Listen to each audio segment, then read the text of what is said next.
Oh my God. This morning, I just read this court document that was filed today by Murdaugh's attorneys, Dick Harpootlian, Jim Griffin, and there's also another one. I think, was it Mr. Barber? Was that his name? Maybe. But it was wild. It was pretty crazy. They're essentially levying some accusations at the court clerk and essentially accusing her of witness tampering, or not witness tampering, jury tampering. And so they're doing the press conference right now. And I don't know what's going on by YouTube right now, but we had some issues shutting this up. But they started the press conference like 3 minutes early. So let's listen to it right now. We'll listen to it at normal speed. And then afterwards, I do want to read the 65-page court doc that they submitted because it is very, very, very interesting. If the accusations are true, then I could totally see Murdaugh potentially getting a new trial. And that would be wild because we all know what happened during the trial, and I really did believe that he was super fucking guilty. Hi, Daniela. How are you doing today? How's it going? All right, let's head on over to the press conference. And we got Dick Harpootlian here. We got Jim Griffin. Jim Griffin was in the news recently. He kind of got in trouble because he was a liaison between Murdaugh and the I think it was like Fox Nation news reporters are doing like a documentary, and apparently, you're not allowed if you've been found guilty of a crime, you're not allowed to talk to the reporters. And so he was basically the middleman between the two of them. And the prison, I think, tried to admonish him by saying like, hey, like you might not have the right to see your client again in the future, or visit, or, like visitation rights and stuff like that. So lots of crazy stuff going on with the Murdaugh stuff. Jesus. But let's listen to the press conference, and we're only like a little bit behind. I know, right? He's not going to testify again. True. And again, I do have to interrupt this and talk throughout the press conference, because when you're doing a live reaction, you actually react to it. You can't just sit here and just listen. So let me get the audio up. So like this? Okay. Hello, Dick. That's good. Harpootlian, how are you? Right. Okay, so. Got his paper out. But what? Supposed to button my jacket. Yes. So I'm going to read a statement. Jim Griffin will have a couple words to say, and then we'll answer questions. Today, Jim Griffin and I filed a petition based on newly discovered evidence with the South Carolina Court of Appeals to stay Alec Murdaugh's appeal while a hearing is held on a motion for a new trial. It's crazy. So again, they filed a notice of appeal back in May? It was a couple months ago. They're going to do an appeal, but now they got some new information from the jurors. I believe there's 3 signed statements from the jurors, and it's basically saying that the court clerk influenced them and was, having private conversations and a bunch of other things, but yeesh. Concurrently, we've sent a request to the South Carolina U.S. Attorney to open a federal investigation into the violation of Alec Murdaugh's civil rights. And that makes sense, federal investigation, because they probably don't want SLED to be involved in this because SLED was involved in the investigation. And they probably want, new set of eyes to look at this. They don't want SLED to be involved. They want it to be a federal investigation. I can see that. The allegations in the petition filed today speak for themselves, but we believe they explain a number of peculiarities in the 6-week trial. We'll read the court doc together. We request that SLED stand down on initiating any investigation of these allegations since they are heavily invested in maintaining Alex's convictions. Makes sense. Brandon, thank you so much for the membership. They wait for the Court of Appeals to rule and receive direction from the trial court. If the Court of Appeals remands the case for an evidentiary hearing... Does that sign say Murdaugh guilty or not guilty? If the Court of Appeals remands the case for an evidentiary hearing. We would also request that those in the media and the public respect the privacy of those included in this filing. Jim and I want to thank those on our team who stand behind us and have worked tirelessly to ferret out the truth. Alex Murdaugh maintained and still maintains his innocence in the murder of Maggie and Paul and believes the truth will ultimately prevail. Jim? The right to a jury trial. Stand over here. The right to a jury trial You get Jim in the is middle. a fundamental principle of our justice system. Jurors must be free from outside influences and must decide the case solely on the evidence presented in the courtroom, subject to the rules of evidence, subject to the rules of the court, and, most importantly, subject to the crucible of cross-examination that's guaranteed by the Sixth Amendment to the Constitution. And that piece of paper that he has in his hand, we'll read it later. I have a copy of it. And that is the right to confront witnesses.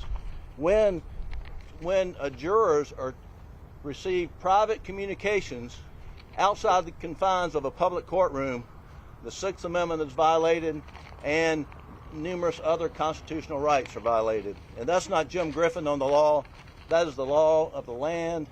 And I want to quote from a decision from the South Carolina Court of Appeals, which is behind me, and it states this: where there is a private communication of a court official to members of the jury, an occurrence which cannot be tolerated if the sanctity of the jury system is to be maintained, a new trial must be granted unless it clearly appears that the subject matter of the communication was harmless and could not have affected the verdict. What we had filed today is supported by sworn testimony of jurors. So I'm going to interrupt Jim really quick. No way Alex would testify. They have other suspects then. So over the past Labor Day weekend, Jim and Harpootlian, Jim Griffin, Harpootlian. Okay, Dick and Jim. Okay. Yeah, Jim and Harpootlian were saying that, like, hey, there's like some new evidence that's going to, prove that Alex Murdaugh is guilty. I don't know if that was like verbatim, probably not. But essentially what they found was they interviewed some other juror members, and the juror members were like, yeah, the court clerk was making comments at us and, had private conversations with us. And there's just a lot of accusations that are thrown at her. We're going to read it together, but basically no other suspects at the moment. We do not have that. It's just basically someone that works at the court. And, this person is an elective official, which I didn't know they were. This person's an elective official. And, they were the ones that was there during the trial with Judge Newman. And yeah, the accusations that are thrown at her are pretty freaking crazy. But they have 3 jurors that have signed, I don't know if they're called, like signed statements saying that, like, oh, she did this, she did that. And then, yeah, it's a lot. It's really crazy. We're going to read it later. Is that the clerk of court had improper private communications with the jurors, and the subject matter of those communications was the credibility of the defense that the Murdaugh legal defense team put up, and it was the believability of the defendant's own testimony. And then also, like sometimes like trials happen, people make mistakes, right? But these communications that she allegedly had, they're not just like, oh, like tiny little miss-ups, it was just like essentially pointing that Murdaugh was guilty, saying that, like, oh, don't listen to him. Oh, these are just excuses. Oh, take a close look at his testimony. And like, I don't know, just making these like crazy statements. And now she has come out so far. She hasn't made like a full statement. She said that these are so untrue and she'll work on response. But yeah, it's pretty crazy. This move seems to sprout from desperation. I don't know, man. It's like, let's read the court doc because it's crazy. Unless they somehow misworded what the juror said, but the juror had to sign at the bottom, and there's 3 of them. It's yeesh. Now, there's been a lot of talked about whether Alex should have taken the stand. I can assure you, he should not have taken the stand. When we considered what factors and what we should and should not do, and considered whether he should take the stand, we never considered the likelihood, as reported to us by the jurors, that the clerk of court would go in to the sanctity of the jury room before he testified and tell the jurors, don't be fooled by his testimony, watch out for his body language, and that is what the sworn... If she said that, that is crazy. That is wild. Testimony that we have filed in court today says, and if that is true, which we have every reason to believe that it is, and no reason to believe that it's not, there's no choice but the courts to grant a new trial. Yeah, it's going to be like a he said, she said. Like, essentially what's going to happen is the juror, they're all going to be called up again. They're going to have to testify under oath, and they're going to be questioned about this, whether or not this was true. Thank you. Any questions? The shades are shady. No? Questions time. Okay. No one has questions? I have questions. Well, I think we... Okay, sorry. I could barely hear her. Let me listen. Okay. When the fourth person was pulled away at Moselle, did you guys see that, or did you find out after the fact? When the 4-person pulled away at Moselle, did you guys see that or observe that? Well, I think we observed it. Okay. We did. No, I was there. Oh, yeah, you're right. Yeah. I was there. I watched Get it. it together, But guys. I mean, look, we were not looking to impute any nefarious conduct, but clearly, what the jurors reported to us, that they were off talking, the forelady and the clerk. I saw them together, but I wasn't watching. I believe. Look, I've been doing this almost 50 years. Okay, 50 years. The bedrock of any trial, and I've done hundreds of them, is that the clerk of court is the person that makes sure the jury gets their food. If they're put up for the night, someplace to stay, their travel accommodations are met. They're not someone that ever should talk to them about the case. I've never had it happen. Again, I've been doing this for a very long time. Never heard of it happening until this case. And one thing we want everyone to understand that Wasn't there a lady who wrote a book about the court? That's the person that's being accused of. They're essentially accusing her of influencing the jury member, because if there was a mistrial, then her book deal wouldn't really be happening, the press tours and all that stuff and all the fame, I guess, that she would get from it. That's essentially what they're accusing her of. The court clerk did write a book, and that book came out pretty quickly after the trials happened. I actually have the book right up here. It's called, except the cookies, Behind the Doors of Justice, the Murdaugh Murders.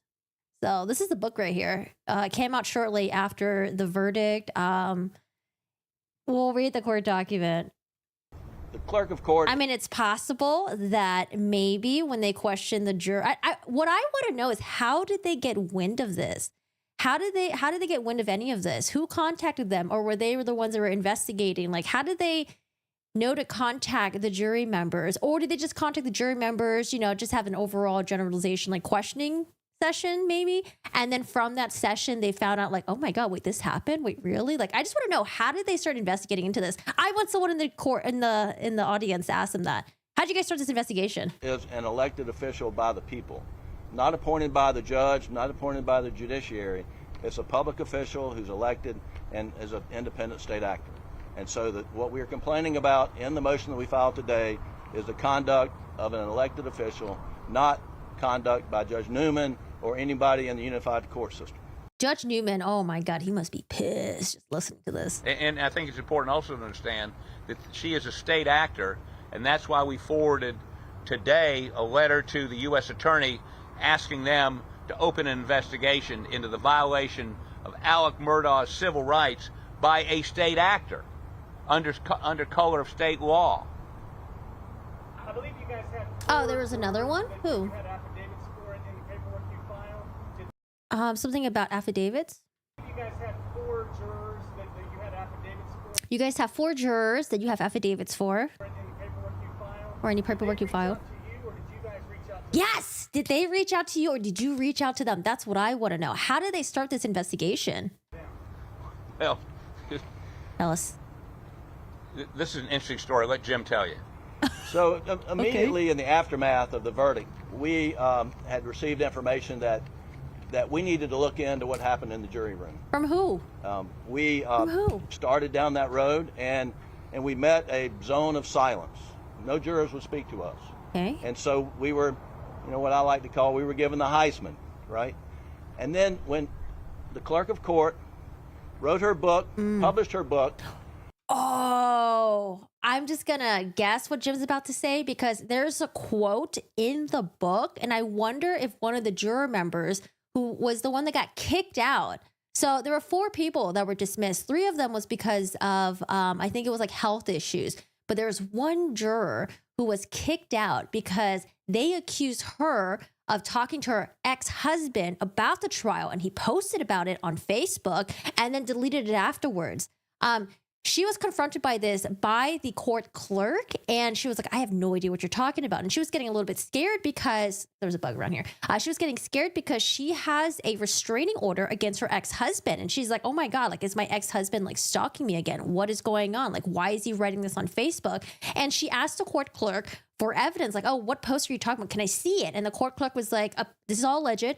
Court clerk allegedly said that, oh, I don't have it, or couldn't produce it to her. And so this ultimately led to the dismissal of her, I think before the verdict maybe? Yeah. Jesus. Was it the egg lady, right? Yeah. Because I remember the egg lady. But remember how when the egg lady was being questioned? Oh, man.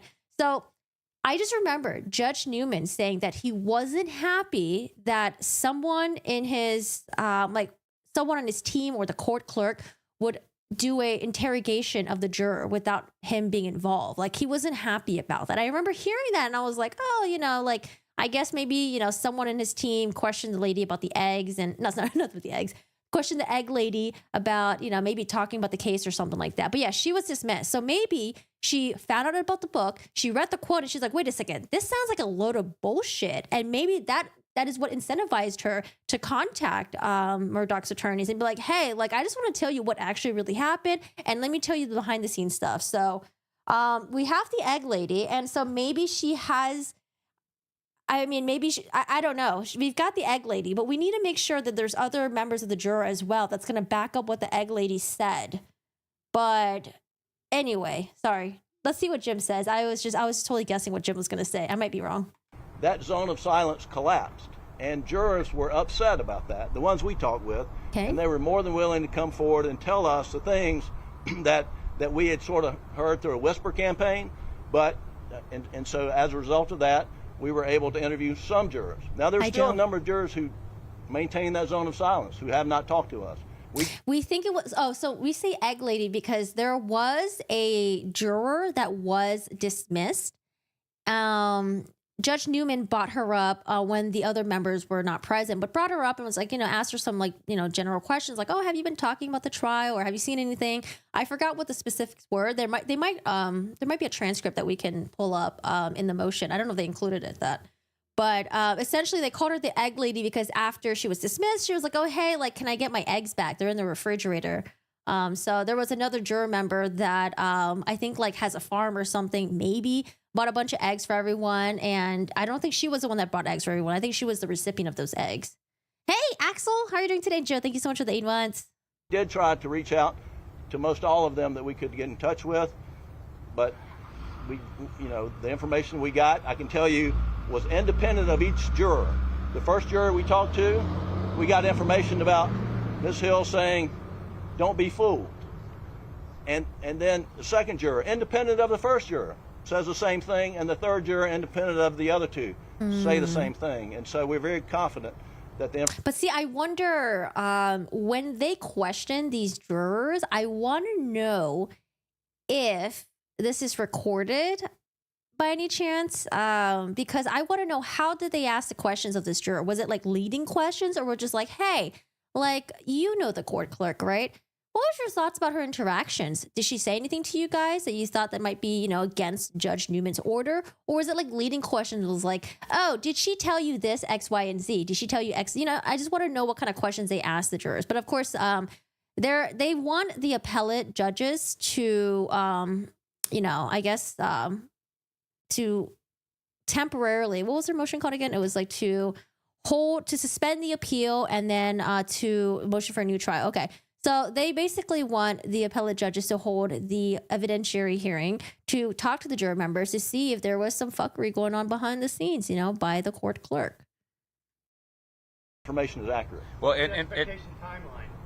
what? How does it make him innocent? Well, it doesn't make him innocent. It just could, if she was doing all this behind the scene, then he basically didn't get a fair trial.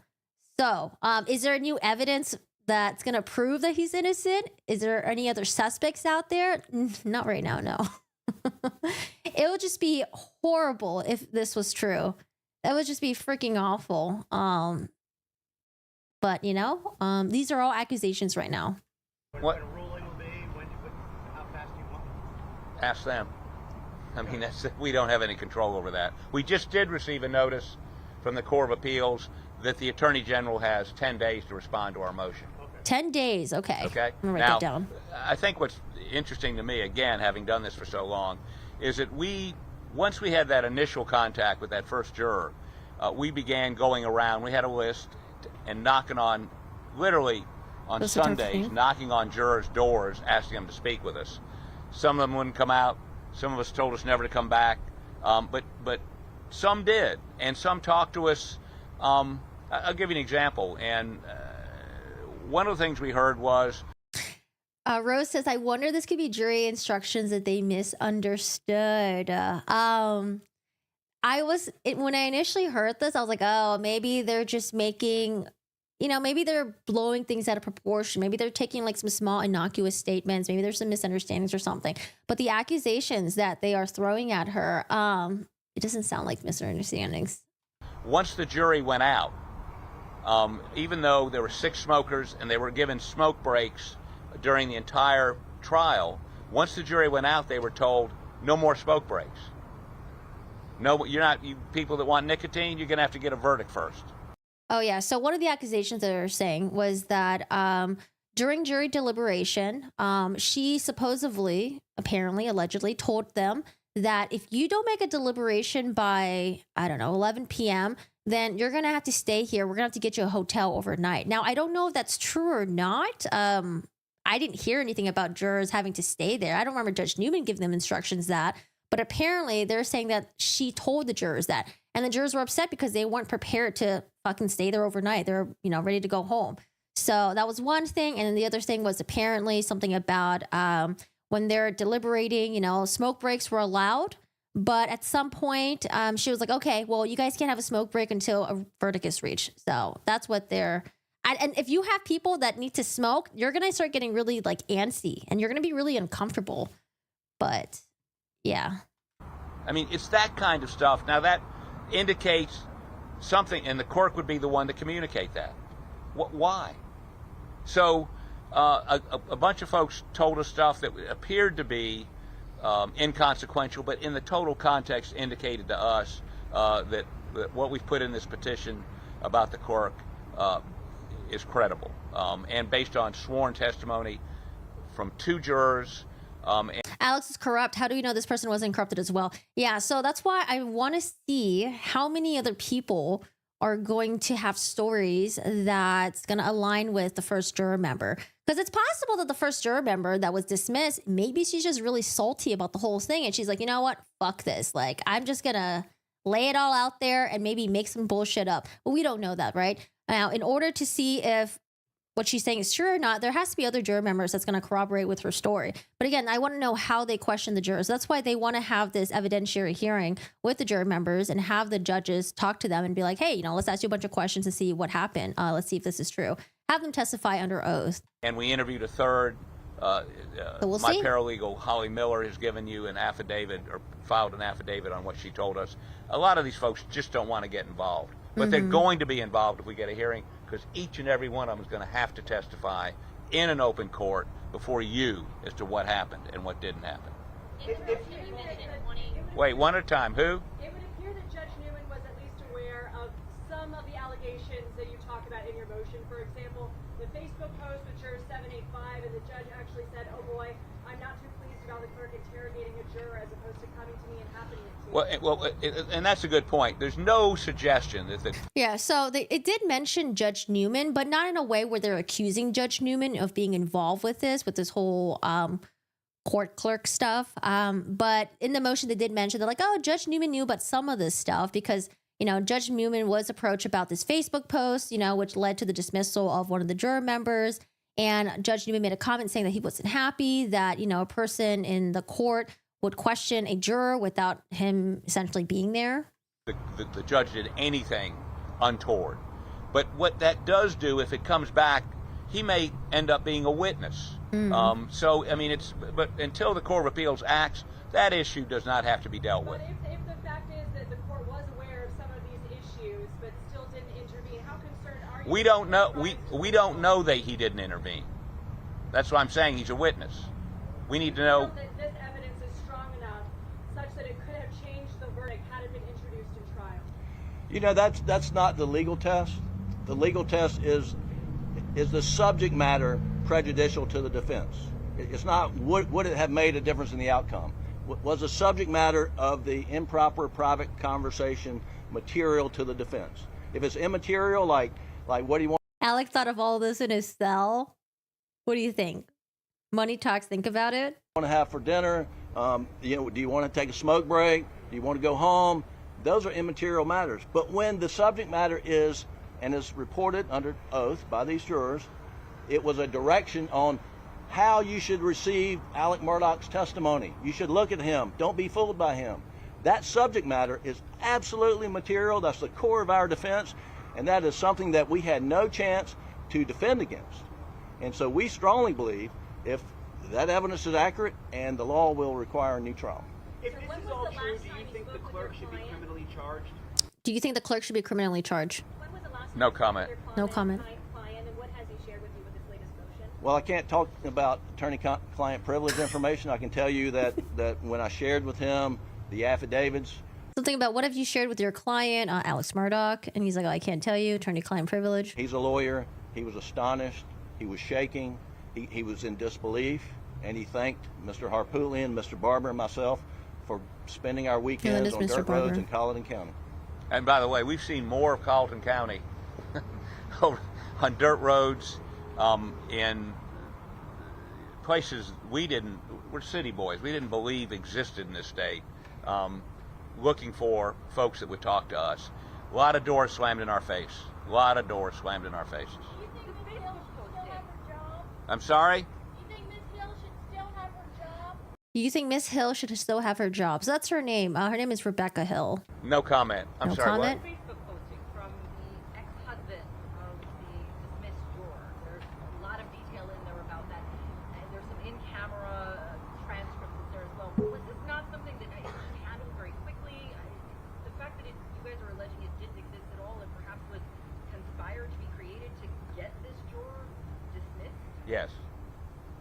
I mean, that's a very serious allegation. It's all serious. So someone is asking about the Facebook post that was allegedly created by the juror that was kicked off, her ex-husband. I don't know what they're really asking. They're saying that like, oh, these allegations are really serious. It happened really quickly. I guess maybe what they're trying to ask is, how come you guys weren't really on top of this? Perhaps. Everything we've alleged, everything in those affidavits is serious. This is a very serious matter. And again, So what you see in the sworn testimony that's been filed today is Ms. Hill told the court that there was a Facebook post by this juror's ex-husband. The ex-husband has filed an affidavit saying, I've never posted a Facebook post. Ms. Hill in her office says he must have deleted it. We can't find it. But they produced a Facebook post from someone with the same name apologizing for an earlier Facebook post, and that Satan made him do it, and et cetera, et cetera. And Ms. Hill related that as being this juror's ex-husband. Ms. Hill had this juror's ex-husband's photograph. You can match them up. They don't match. And what we do know, and we laid it out in detail in How does she have the ex-husband's photograph? our brief, is that the apology Facebook post was posted, I think, on February 16th, and said we had deleted it the day before, February 15th. Ms. Hill is telling Judge Newman on February 23rd. Oh yeah, no, they are directly saying that she fabricated this story about the Facebook post. That I just saw this Facebook post. Impossible. Impossible. We also have in there sworn testimony that February 15th. Ms. Hill is on February 16th and said we had deleted it the day before, February 15th. Ms. Hill is telling Judge Newman on February 23rd that I just saw this Facebook post. Impossible. Impossible. We also have in there sworn testimony that Ms. Hill told this juror that SLED went out and confirmed with your ex-husband that he posted that. Not true, according to the sworn testimony. And Phil Barber and I and Howie Miller from my office went down and interviewed the ex-husband, and he allowed us to, I wouldn't know how to do it, but Phil did, to download his entire Facebook history. None of that is in there. I'm also really surprised that as a person who's not involved with the trial whatsoever and is estranged from their wife of like, I don't know, 5 to 10 years, also accused of stalking the wife, I think. I'm surprised that, especially like a Southern person, I'm surprised that you would allow essentially, you know, these lawyers to download your entire Facebook history. That was really surprising to me as well. I thought that was really kind of odd. I'd be like, no, you can't have my entire Facebook history. I don't care if my name is brought up into this. I'm not involved in this at all. But anyways. So, I mean, again, Maybe they just want to be extremely helpful. we've done what we can do We're not the police. You know, we have no way to compel anybody to talk to us or give us anything. We've asked very nicely. Now, I will say this. The two jurors that gave affidavits have an attorney, Joe McCullough. Well, what they're saying is based on whoever they hired to look into these Facebook posts, it showed no sign of that post ever being created. Like, yes, it could be deleted, but there's no signs of that post ever being created. So I don't know what you will look at through, I don't know, maybe like Facebook does have like a history that like we can't see, but maybe there's like some like back end or I don't know, way for them to say that like, hey, there was a post that was created on this date. It won't say what the post actually was, but it will say like there was a post that was created on this date just to show that there was like activity or something. Yeah. Who was skulking around here a moment ago back there. So if you want to know about those two jurors, you may want to have a chat with him. How about the rest of the jurors? Are they saying the opposite? From what they're saying, a lot of the jurors do not want to talk to them. So far, they only have, I think, 3 jurors that's on the record, 3 or 4 maybe. We have it in the doc. We'll look at it. What's the motivation of the jurors talking to you? Wait, what? What's the motivation, do you think, of the jurors talking to you? Are they upset with the clerk? See? Okay. I think they were upset with the... So what's the motivation for the jurors to talk to you? Were they upset with the clerk? Because remember, they said that like after the trial ended, they heard some whisperings about, you know, some weird fuckery that might have been happening. They tried to talk to the jurors. No one wanted to talk to them. It wasn't until the book came out that some of the jurors were upset and they reached out to them. The way things went, and the clerk, I think they may very well, yes, they're upset with the clerk. They're upset with the way this played out. Are they regretting their vote? Can't comment on that. The Facebook post, the person who posted the original post, have you ever gotten an opportunity to speak with them? And if so, what was No. I mean, the original post, we don't know whether it ever existed. But the apology post, did you speak with him, Phil? No, we did not speak. Here's the thing that I don't believe, though. If you were a court clerk, now this is all alleged, by the way.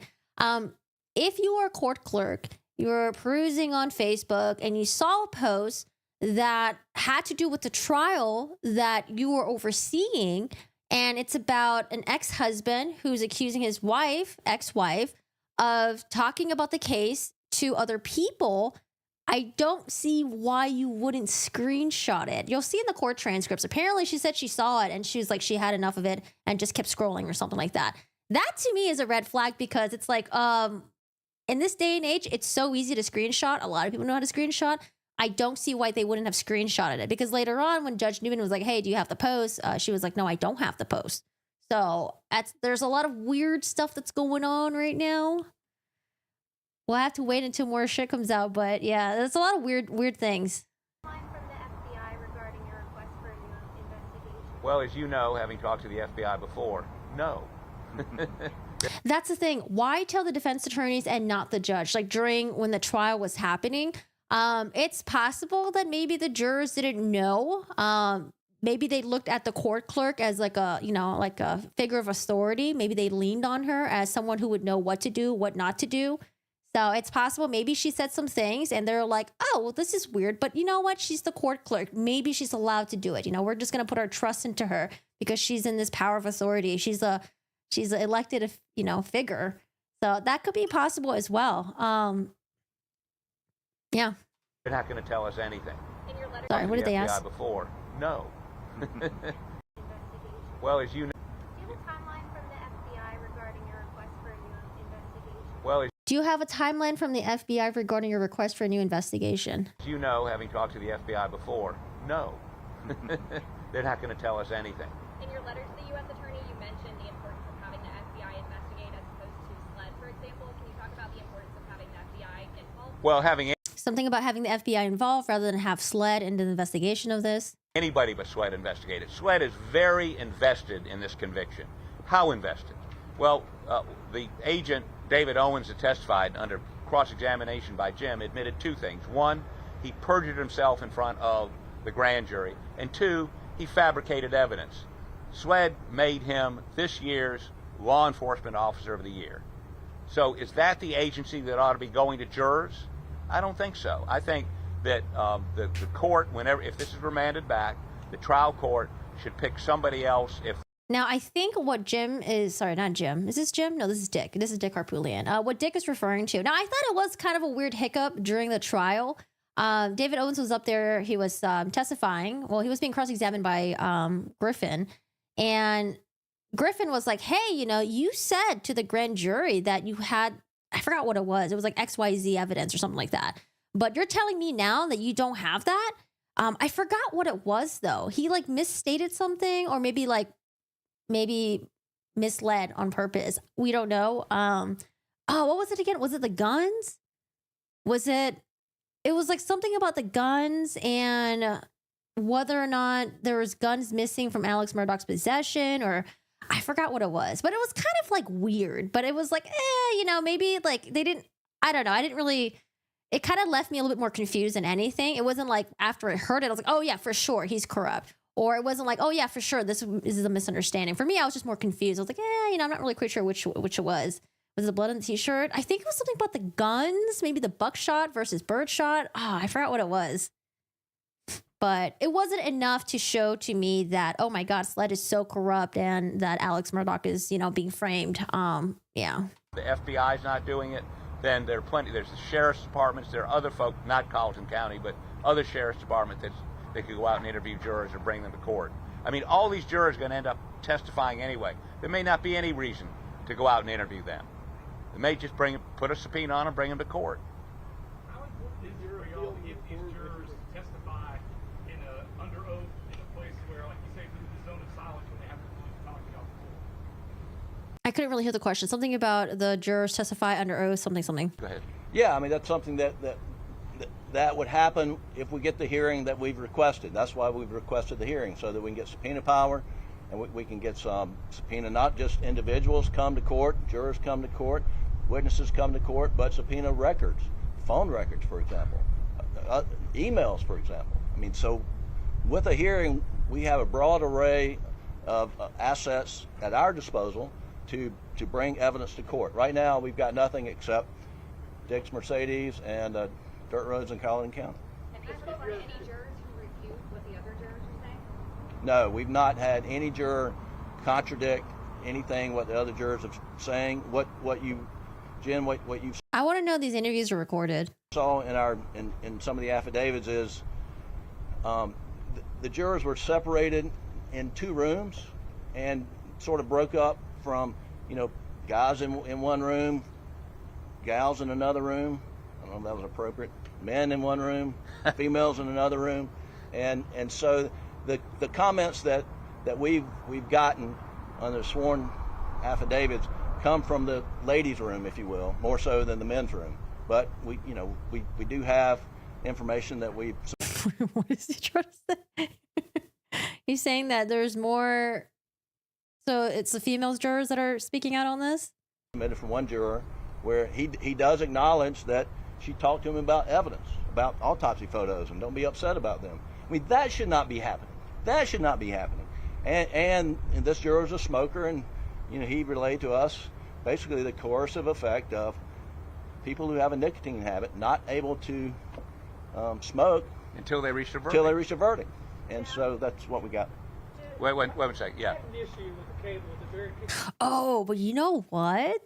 So they're saying that, even though they tried talking to other jurors and they can't get in touch with them, or maybe they've had the door slam on their face, I wonder if the reason why they're doing this press conference, because they're hoping this press conference gets back to the ears of some of the other juror members that didn't come forward about this information, if it was true. But I wonder now, because technically now the other jurors that hasn't been reached out to yet, maybe they're going to hear about this and be like, oh, well, actually, maybe this did happen. Maybe this happened. Maybe I do remember this happening. I don't know, because before it was like none of the juror members knew what the others were saying. But now they're definitely going to hear about this. Oh man. Can you read that? There is the initial motion real fast. That issue. Do what now? The motion you read. Can you read that? The very first thing. I didn't. Yeah, I mean, I'll read it for you after we get done with this, but I don't think I ought to keep all these folks doing that. Or would you request a change of venue? Well, you got to get a new trial before you get there, and that's Something about, did you request a change of venue? not something we're going to talk about today. And yes, ma'am. The activities that the jurors have given the affidavits for, was that behavior that We don't. Or were they singled out or segregated? in Well, some we way? know. I can't really hear. Maybe I should put my other earbud in.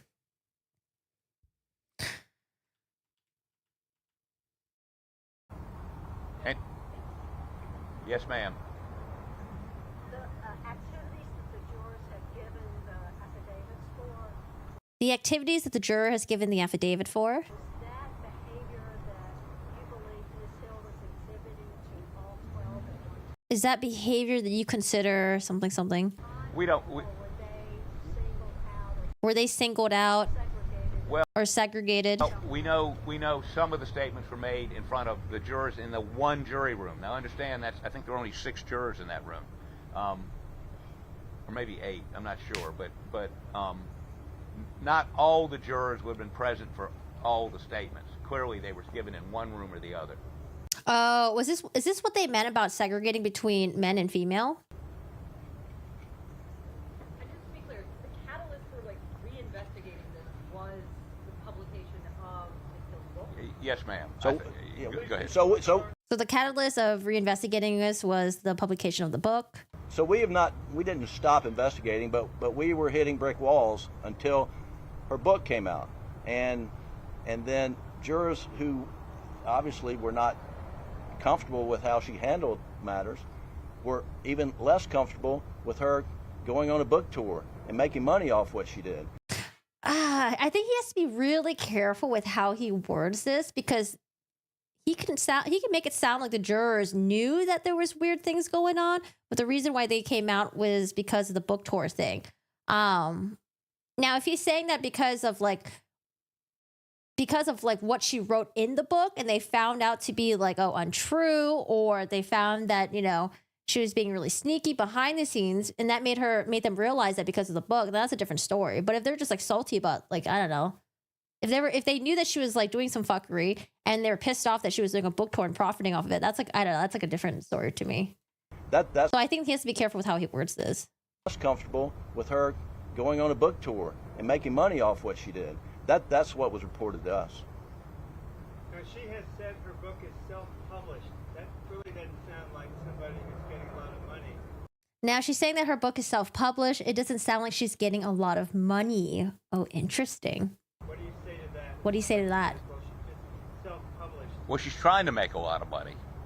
That's the point. I mean, she's trying to make money off of it. She's selling the book. I mean, the question is, was it a successful scheme? I don't know. I mean, if you've read it, I'm not going to give a book review here, but Did you read it? Hi, gamer girl. I don't know that you buy the book. I mean, it's not well written. The story she tells is not accurate. Oh, he's trashing her book right now. Oh, God. In our opinion, at least the facts as we saw them. Uh-huh. What do you think about the passage of her book that describes going to Moselle with the jurors? What do you think about the passage in the book that describes going to Moselle with the jurors?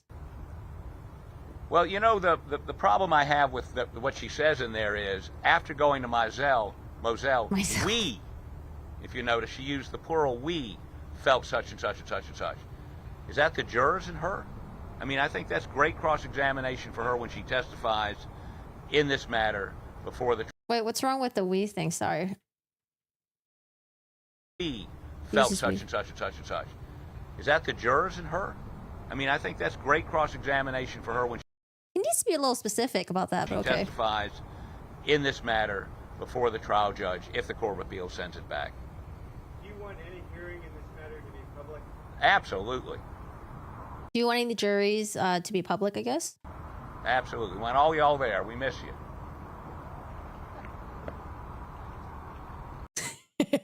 Not row ridden because he got lost. Why? Ham is so guilty. I mean, it could still be poorly written, but I haven't read it yet. Any other questions? Yeah, you said you're investigating. So along your investigations into the alleged jury misconduct and these allegations, have you Now, along with your investigation and your investigation of jury misconduct and your investigation, have you covered any additional things that you would present in a second trial for your covered anything additional you would present in a second trial? defense? Let's not talk about that. Yeah, no, if we are lucky enough to get a second trial, you have to wait and see. You know, we're not going to disclose any of that today. What is your optimism for getting for this motion? I'm very optimistic that ultimately we will get a new trial. How long that'll take, I don't know. Have you tried to reach Clerk Hill, ask her any questions? But like, what? I'm just a little also confused because I thought Alex Murdaugh was running low on funds to pay for his attorneys. How does new trial work? If you're granted a new trial, all the money that you threw away in the first trial, that's already gone, right? It's not like the state's going to be like, oh my God, we'll refund you and we'll help pay for your attorney's fee. I'm not quite sure how that works. How is he going to afford it? About any of this? We Clerk Hill, ask her. trial. How long that'll take, I don't know. Have you tried to reach Clerk Hill, ask her any questions about any of this? Oh, have you tried to reach the clerk and ask her any questions about this? Probably not, because this is like kind of a. I mean, this is probably like a surprise attack. That's what I'm guessing. I don't know. Did they reach out? Let's see. We've not reached out to Clerk Hill. We had reached out to some other folks. Okay. And based on the information we received, we thought it would That's why he was talking to someone about the documentary. I wonder if he's getting any money for that. be pointless to reach out to her. Ambush. What now? Do you have any other suspects? We're focused on getting him a new trial. The head shake says no. That's what we've been working on. Anything else? No? Thank you so much. Let me read this statement to him real quick. All right. Who just said shit? Is that you, Mr. Barber? Dick Harpootlian, Mr. Barber in the middle, Jim Griffin. No shit. I couldn't hear, but someone said no shit. Poor Bubba, no retirement. Bubba's already in retirement. He's done with this. Okay, so this was probably confusing for a lot of you guys. Let's talk about, we'll definitely clarify the confusions and why are they talking about Facebook posts? Why are they talking about the jurors again? Why are they talking about, someone with a book deal or whatever it is? Not a book deal, but someone who, wrote a book about this. We're definitely going to clarify all of that. So that was the press conference from the Murdaugh attorneys. That's Harpootlian, Griffin, Mr. Barber. And they essentially want the appellate judges to hold an evidentiary hearing so they can talk to the jurors and see if the jurors are telling the truth. Have them testify under oath, I guess, and interview other juror members as well. And maybe even get Judge Newman as a witness. Maybe, have this court clerk testify as well under oath to see if she did what she did behind the scenes as, during jury deliberations and before jury deliberations.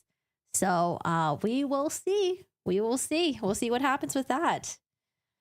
Oh my goodness. I did arm day yesterday, so I'm just very sore. Sorry. I'm just doing a lot of stretchies. Yeah, in South Carolina, it was quoted in some article that it is very, very difficult to get a new trial. I think maybe it's hard to get new trials in general in like any state, but I don't know if South Carolina just has a higher bar than other states, but it was reported in this article that I read. So we're gonna go over to the next part, which is the 65-page motion that they filed. And I know 65 pages sounds a lot and long, but it's actually not that long because half of it is mostly just exhibits. So exhibits usually take up like a whole page and things like that. There's some transcripts in there as well. But we'll talk about the motion that they filed this morning, like literally this morning. I guess this entire Labor Day weekend, they were knocking on the juror's door, trying to get information and stuff like that. But this is going to clear up any questions that you have, any clarifications, like what's going on? Is there some fuckery? Are these lawyers just making up something about what it's really a nothing burger? I don't know. If their investigation came out and if they do have some sworn affidavits from some of the juror members and it turns out to be, true, I don't know. As a normal person who's looking at this, I could totally see there being a new trial for Alex Murdaugh if they were influenced by a elected official who was part of the trial. I don't know. That just sounds some weird, fucky stuff. Maybe Putin's up for re-election. Hello, Summers. How are you doing today? How's it going? Yeah, this is where all the juiciness is at. I was reading this doc this morning, and I didn't even finish my breakfast because my mouth was just gaping open. It's a lot. It's a lot in here. So they just had their press conference. This is their motion to suspend appeal. So they put in a notice for an appeal a couple months ago, but right now they want to suspend that appeal. And they want to have this evidentiary hearing because they want to file for a new trial. And Harpootlian says that the Attorney General, is it the Attorney General? Attorney General has about 10 days to respond to their motion. So for September 15th, we'll keep an eye out for that. But they want to file a new motion for a new trial. Now, initially, when I heard about this, I was like, this is just probably some nonsense stuff. I don't know. Like attorneys, they be reaching sometimes. Like we even hear about Lori Vallow. Lori Vallow put in an appeal. I think she wants to appeal her trial. And, I feel like it's mostly just like lawyers are always trying to do whatever they can for their client to get a new trial, to appeal, da-da-da-da. And so initially when I heard about this, I was like, let's see what weirdness that they're up to. But after reading this entire doc, I don't know. It sounds like some pretty crazy accusations that they're throwing at the court clerk. I'm going to read this. We're going to go through the exhibits. I have 2 pages of this. Actually, first, I'm going to read what Harpootlian had in his hand. It was a letter to the Attorney General. Let me just scroll up. This is Exhibit A. So, letter for the Attorney General. Let's see. Whoops, I thought I had it up here. Oh, I think I accidentally exited out. Here it is. You're very interested to see the rebuttal on this. I don't think that there's a response rebuttal from the state. I think it's just going to be the Attorney General is just going to say if whether or not they're going to grant the motion, I guess. But I don't think there's going to be a state rebuttal or anything like that. So this is what I think Harpootlian had in his hand. To the Honorable Adair Ford Burrows, the United States Attorney for the District of South Carolina. So, dear Ms. Burrows, on March 1st, 2023, after a 6-week trial in Colleton County, my client, Richard Alexander Murdaugh, was convicted of the murder of his wife, Maggie, and son, Paul. I rate to request an urgent federal investigation of conduct by a South Carolina elected official during that trial. I have attached Mr. Murdaugh's recent filing in the South Carolina Court of Appeals regarding this matter, which describes jury tampering by the clerk of court for Colleton County, Rebecca Hill.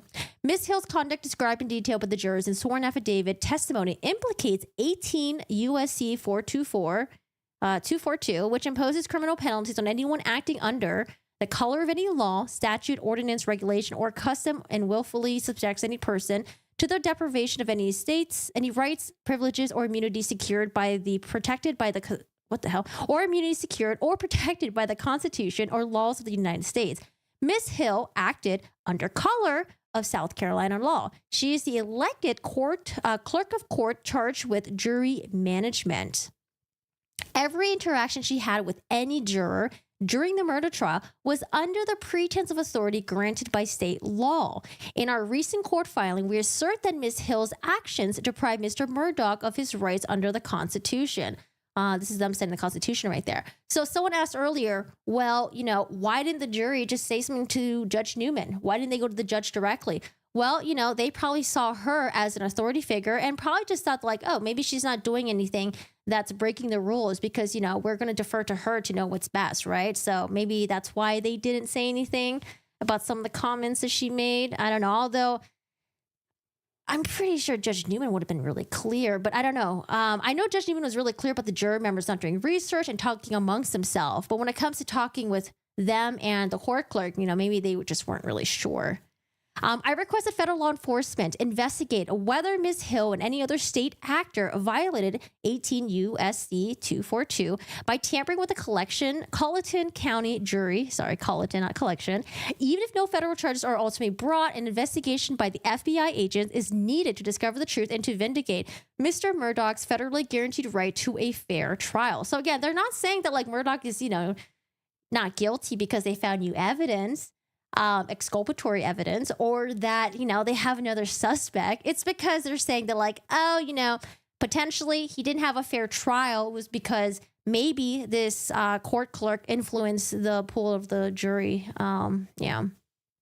The professionalism and integrity of the FBI agents are impeachable. FBI agents will not attempt to direct the outcome of any investigation by pressuring or deceiving any juror or any other witness. I think this is really interesting because right now, if you guys are paying attention to the Idaho student murders trial with Brian Koberger as the main suspect, his defense attorney are essentially saying that there was FBI agents that showed up at one of their expert witnesses' home, maybe potentially trying to, I don't know, intimidate her. So anyways,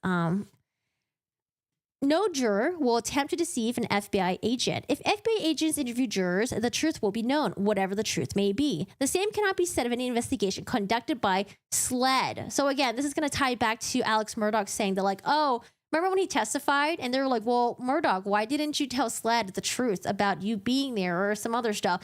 And Murdaugh's first thing was like, I don't trust SLED. I have a deep mistrust for them. Okay, yeah, sure. Of SLED, who has a vested interest in upholding Mr. Murdaugh's conviction. Mr. Murdaugh may be the most unpopular man in South Carolina right now. True. He has become the symbol of the low country judicial corruption. Disgust at his frauds, unfortunately, has created in some minds, but not Alex Murdaugh, exception to the due process rights enjoyed by all Americans, regardless of guilt or innocence. Those minds may delight in the irony that he may be very well a victim of the corruption he symbolizes. Federal law enforcement has long acted as a shield that prevents popular passions against a hated person from injuring the rights enjoyed by all persons. I ask that it do so here again. With warm regards, I am sincerely Dick Harpootlian. So he wants the FBI to do the investigation of this. He doesn't want SLED to be involved. And that's why in their press conference, they're like, we're asking SLED to step down and not be involved in this. And we want the FBI to be involved, blah, blah, blah. Anyways, I should have never heard of this term before. Maybe it's a Southern thing. Low country. Never heard of that word before.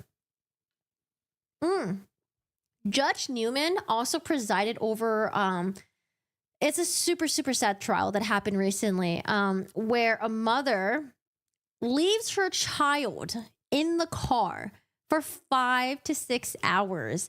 And, I found out that the child was like 13 years old. And I was like, oh, how come she couldn't have gotten out of the car herself? Was she locked in? Like, what was going on?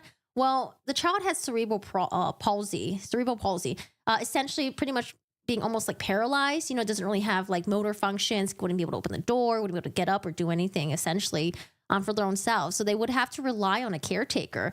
And this mom and her boyfriend left her in the car in the heat, no shade, in the sun for 5 to 6 hours and barely checked up on her. At some point, they even disappeared to go have sex off camera. And I don't know, it was it was so sad. I was going to do like a video about it, but Judge Newman also presided over that case. And I think he did a really good job with delivering the sentencing speech towards her, because she was basically saying, it's not murder. And he's like, well, good thing you didn't write the law, miss. So I wanted to follow that. Yeah, it was really sad. It's just, they're saying, they are saying that they left the car on. They're like, see, the car was on, the AC was running. But here's the thing. You don't leave someone in the car for 5 to 6 hours, even if the car was on, to leave them unattended for hours on end, because the reason why they have so much information about this is because they had access to the boyfriend's security camera, which shows the car just sitting there and them barely checking up on the little girl. Yeah, it's super sad. But anyways, let's read this motion, and I'm going to scroll back and forth between the exhibits. It's going to have the affidavit of some of the juror members, the ex-husband, and some transcripts and stuff like that.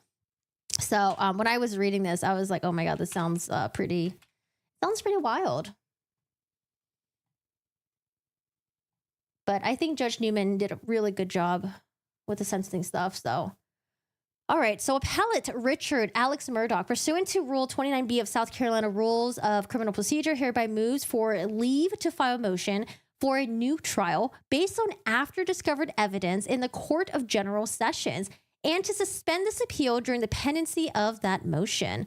Appellant offers a copy of the motion for a new trial attached as Exhibit 1 with his own exhibit labeled Exhibit A through Exhibit L as a memorandum in support of this motion and documents supporting facts relied upon and not contained in the record on appeal as required by Rule 240 of the South Carolina Rules of Appellate Procedure. Dick Harpootlian. Oh, Mr. Barber's name is Philip. Okay, Philip Barber. I only know him as Mr. Barber. Exhibit, what is this? Exhibit 1? Copy of motion for new trial and Exhibits A through L. Defendant Richard Alexander Murdaugh, through undersigned counsel, pursuant to Rule 29B of South Carolina Rules of Criminal Procedures, hereby moves the court for a new trial after discovering that the clerk of court tampered with the jury by advising them not to believe Murdaugh's testimony and other evidence presented by the defense, pressuring them to reach a quick guilty verdict and even misrepresenting critical and material information to the trial judge in her campaign to remove a juror she believed to be favorable to the defense. Now, I do want to say this, that Rebecca Hill has responded, but not like a lengthy response or anything.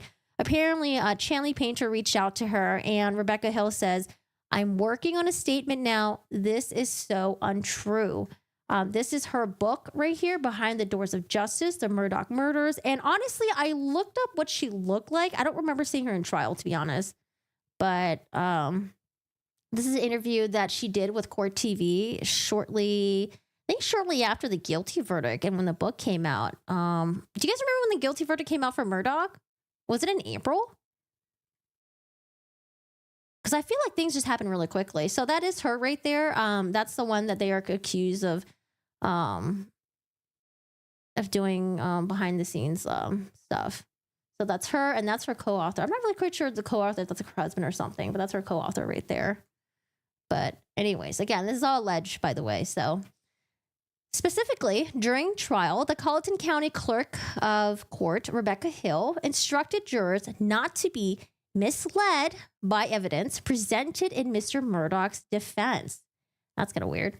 She told jurors not to be fooled by Mr. Murdaugh's testimony in his own defense. Ms. Hill had frequent private conversations with the jury foreperson, a court opponent appointed substitution for the foreperson the jury elected for itself at the request of Ms. Hill. During the trial, Ms. Hill asked jurors for their opinions about Mr. Murdaugh's guilt or innocence. Actually, let me see. I think Judge Newman was very clear that the jurors not talk to anyone, even amongst themselves, about the trial. Now, perhaps some of them were confused. Maybe when the judge meant anyone, they weren't sure that anyone also included the clerk of the court. Maybe. Ms. Hill invented a story about a Facebook post to remove a juror she believed might vote not guilty.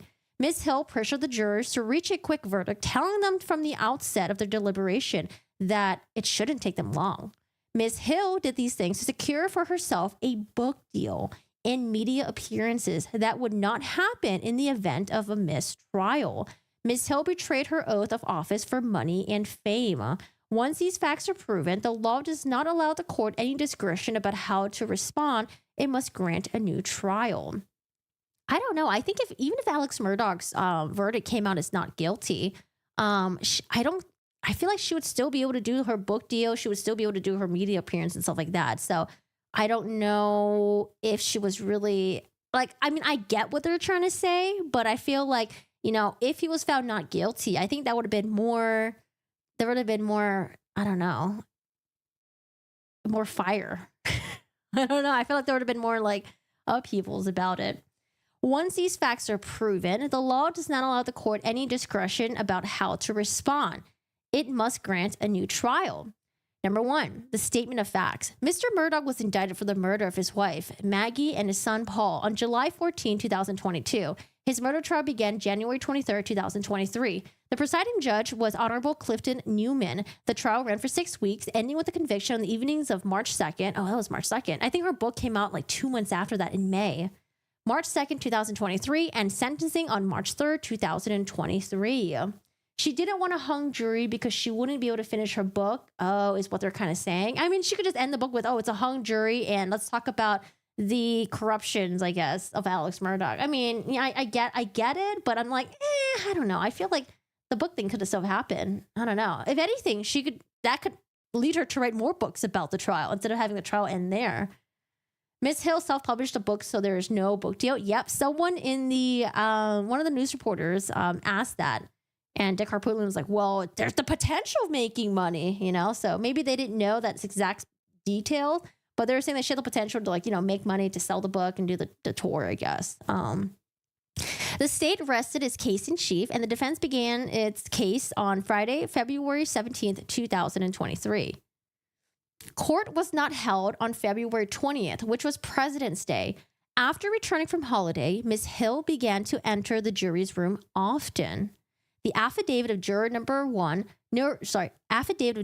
630 on August 14,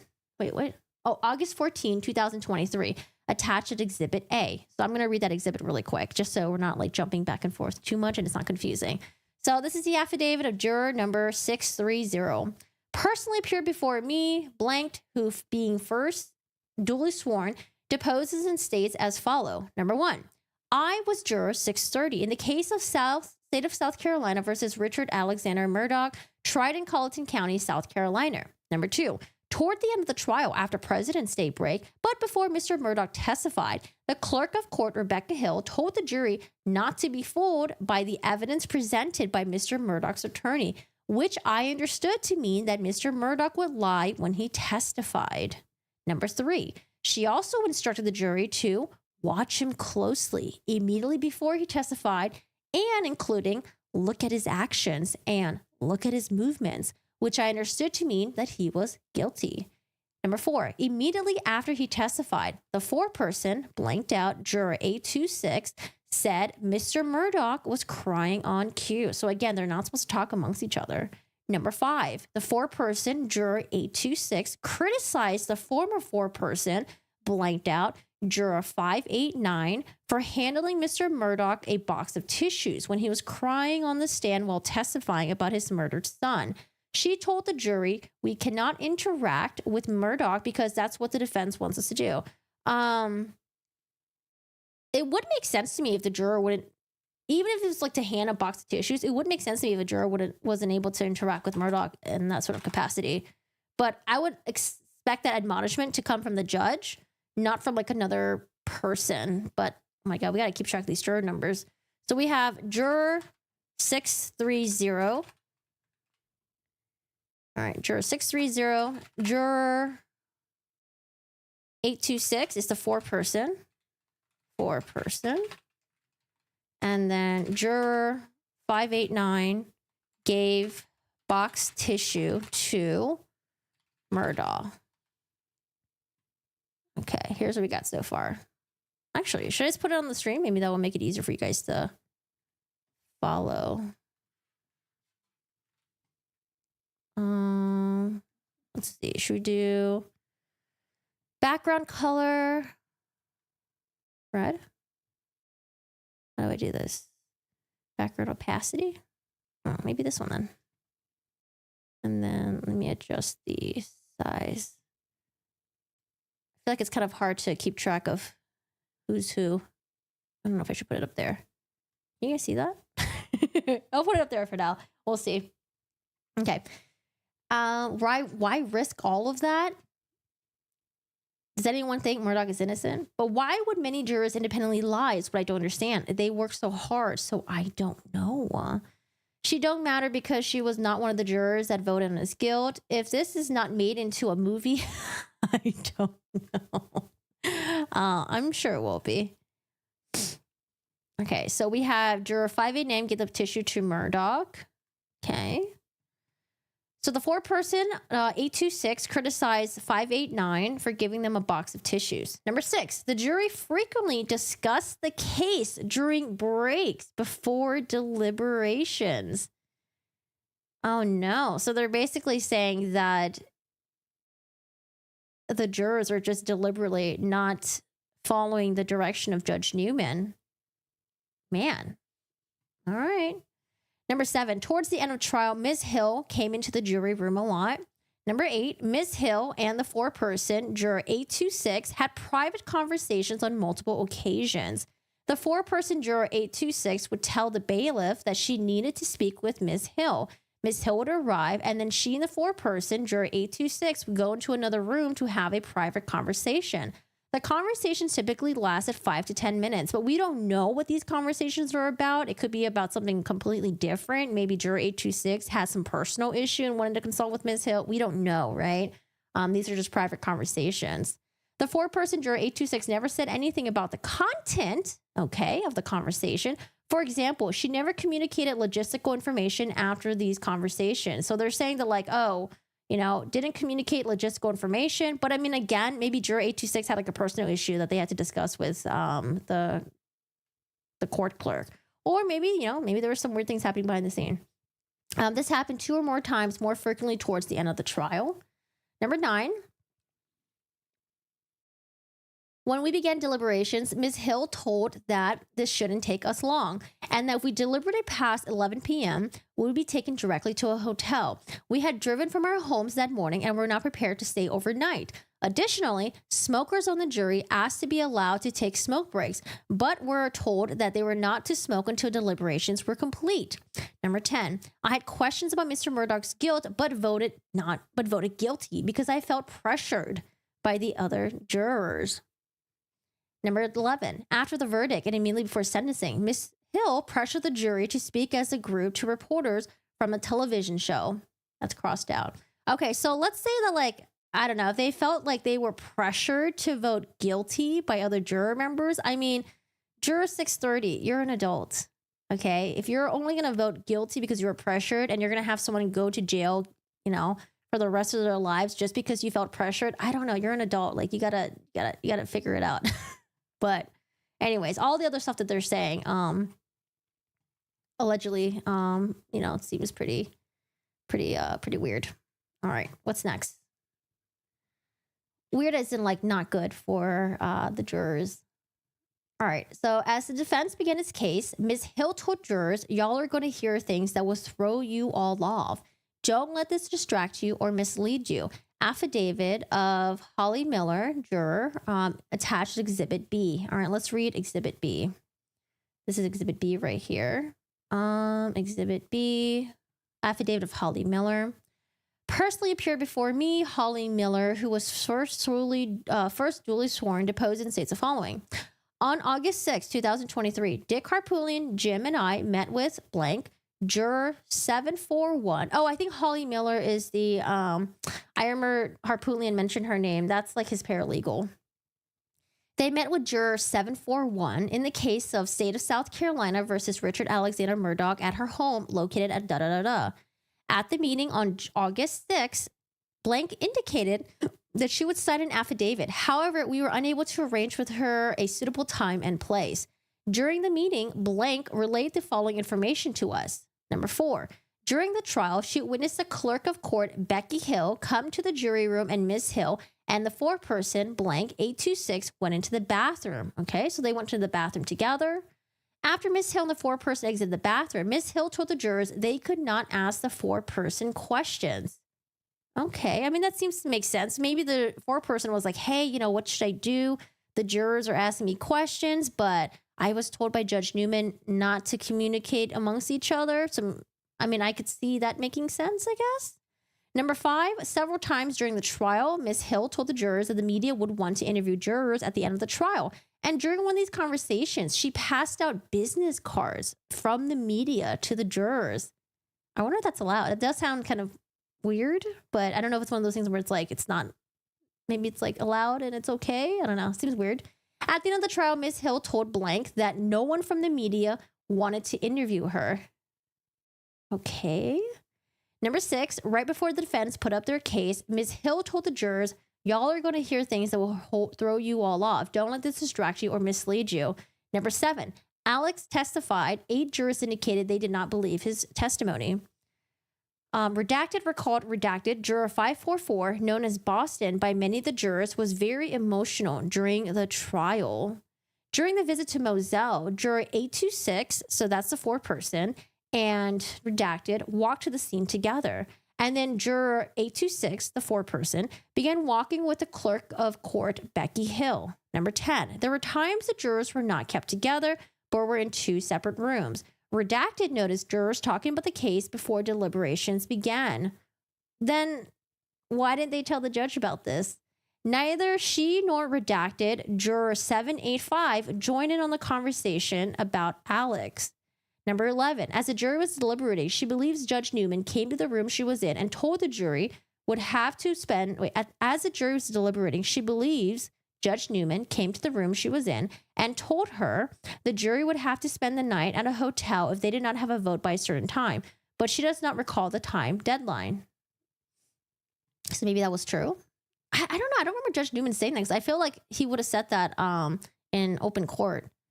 Juror 741 was the former juror to provide information that the court of clerk made statements to members of the jury about the evidence presented during the trial prior to jury deliberations. Ms. Hill's conduct was corroborated by other jurors during subsequent interviews. Okay, so what I kind of find weird about this affidavit, so they're essentially having a paralegal say, hey, you know, the paralegal met with Dick, Jim. We met with this juror 741, but I guess something happened and they were unable to arrange with her a suitable time and place for her to sign the affidavit. That to me is weird. And this was back in August 6th. It seems like maybe she doesn't want to be involved in this. I don't think it's just a convenience. I'm like, oh, I'm just so busy. You know, I mean, maybe it's summertime. Maybe they went on vacation. They really didn't have time to meet. But I don't know. This affidavit, I don't know if I really care for it because it's just coming from, I don't know, it's coming from the paralegal. If it was an affidavit that came from the juror, I think to me would hold more credence. But okay, we'll keep reading. There might be some more affidavits coming out. Additionally, Ms. Hill and juror 826, the new jury 4-person, on multiple occasions went into another room to have a private conversation lasting 5 to 10 minutes. Again, we don't know what these conversations are about. The having to stay in a hotel is common knowledge if they don't finish deliberating at the end of the court time. Really? I thought they'd just go home and they'd come back the next day and just continue deliberating. Additionally, Ms. Hill and juror 826, had conversations. Sometimes they would go into the jury room single occupancy bathroom together. Oh, sometimes they would go into the jury room single occupancy. Oh, okay. So there's a bathroom made for one person. I mean, maybe they had a private conversation that they didn't want other people to hear. I mean, again, we don't know what's going on in these conversations. 4-person juror number 826 never said anything about the content of those conversations to the jurors. Ms. Hill even instructed jurors they could not ask 4-person juror number 826 about the conversations. Okay. 2 days later, on Thursday, February 23rd, and continuing through the next day, Mr. Murdaugh testified in his own defense. Before he began his testimony, Ms. Hill told jurors not to be fooled by the evidence Mr. Murdaugh's attorneys presented, which at least one juror understood to mean that Mr. Murdaugh would lie when testified. Ms. Hill also instructed the jury to watch him closely and look at his actions and to look at his movements, which at least one juror understood to mean that Mr. Murdaugh was guilty. Immediately after Mr. Murdaugh testified, 4-person juror number 826 told the jury that Mr. Murdaugh was crying on cue. She also criticized the former 4-person, juror number 589, for handing Mr. Murdaugh a box of tissues when he was crying in the stand because that is what the defense wants us to do. The next court day after Mr. Murdaugh's testimony, Monday, February 27, Ms. Hill told Judge Newman about a Facebook posting she purportedly saw on the evening of Friday, February 24, the day Mr. Murdaugh's testimony concluded. While perusing a Facebook group page called Walterboro Word of Mouth, draft transcript of in-camera conference, attached to Exhibit C. Let's read Exhibit C really quick. Exhibit C. Okay. The court. Okay, well, let me see what Becky's talking about. I wanted to revisit the Facebook post that you mentioned yesterday. Ms. Hill. Right. So again, Ms. Hill is the court clerk. The court. That's Becky Hill, the clerk of court. Can you tell us about that Facebook post? Ms. Hill. Yes, I think it was Friday evening, just for a brief moment. I perused Facebook. got on Walter Borough word of mouth and saw where someone had said that, well, it was the ex-husband of a juror. And he said that he noticed that his ex-wife was saying that she was on the jury and saying stuff about how her verdict was going to be, and that he was the ex-husband, but she was known for talking way too much. And then I kept on scrolling because that was just enough for me. I've gotten enough. The court. And how did you determine who he was talking about? Ms. Hill. When I heard there was an email on Monday, I figured the two went together, if it was true. The court. Well, she's confirmed that she has an ex-husband who she has 3 restraining orders out against. So, Ms. Hill. Right. So then we looked on Monday after you told me to try to go back and look for it, and we couldn't find it. But then we found out his name, we found the post, and printed it out where he said that he had put something up, but that he had deleted the time that he put stuff out there that wasn't nice. The court. He said he got drunk afterwards. Mr. Meters. Something about the devil. Mr. Harpootlian. Didn't he say it was Satan in it? Ms. Hill. Satan was in it, yes. In all of the details, yes. The court. All right. Ms. Hill. Made me do it. The court. Okay. I just want to have that on the record. You're reading a Facebook post by the ex-husband who said it. Of course, you haven't talked with him, so you don't know where he got his information from. Ms. Hill. I don't. I can't find it, though. Mr. Fernandez. We do know his name for what it's worth. The court. Do you think he'll be sober? Ms. Hill. I don't know. Probably not if I had to guess. Mr. Harpootlian. It is Wednesday. Well, is today Tuesday or Wednesday? Harpootlian doesn't know which day it is. It's okay. Mr. Fernandez, Wednesday. Mr. Harpootlian, well, it's Wednesday night, so now it's cut off. So this is the part that I did think was weird. If you were a juror member and you were perusing Facebook and you saw a post, maybe, as a juror member, you would just dismiss it because you're like, whatever, it's probably not important. But as someone who's a court clerk and you're overseeing this trial, and potentially there could have been a juror that was talking about this to someone else and talking about how the verdict was going to be, I don't see why you wouldn't screenshot it. We don't live in a day and age where screenshotting is hard. Screenshotting is very easy to do on your phone, on your iPad, maybe on your computer. You don't know how to do it, but I just don't see why she wouldn't have screenshotted this or why she wouldn't have went to Judge Newman right away. That to me is kind of weird. Yeah, I don't know. Maybe things like this happen often. No, I feel like you would still screenshot it. I think it's so weird that she didn't screenshot it. So I think, that's kind of weird. All right, so the post purportedly by juror number 785. So I'm going to put down 785 here because I think 785 was the one that were they dismissed? 785, ex-husband post. The post reportedly by juror number 785, ex-husband Tim Stone, allegedly stated that his ex-wife was saying that she was on the jury and saying stuff about how her verdict was going to be. Judge Newman asked her to produce a copy of the posting. She could not produce a copy, but according to Ms. Hill, a subordinate employee in the clerk's office, Lori Weiss discovered that the post was taken down and replaced with an apology post. So Lori Weiss, if they said that they discovered the post was taken down and replaced with apology post, I wonder if they assumed the original post was taken down because there was an apology post, or did they actually see the original post, knew it was taken down, and it was replaced with an apology post. So it's going to be very interesting to hear what Lori Weiss is going to say about this. She could have assumed based on the direction of Ms. Hill, that Rebecca Hill, that there was a post, but maybe she assumed it was taken down because there's an apology post there. Hello, hey, how's it going? Rebecca Hill, this is her book, by the way, Behind the Doors of Justice at 97, attached Exhibit D. Timothy Stone Facebook post, February 16th, attaches Exhibit E.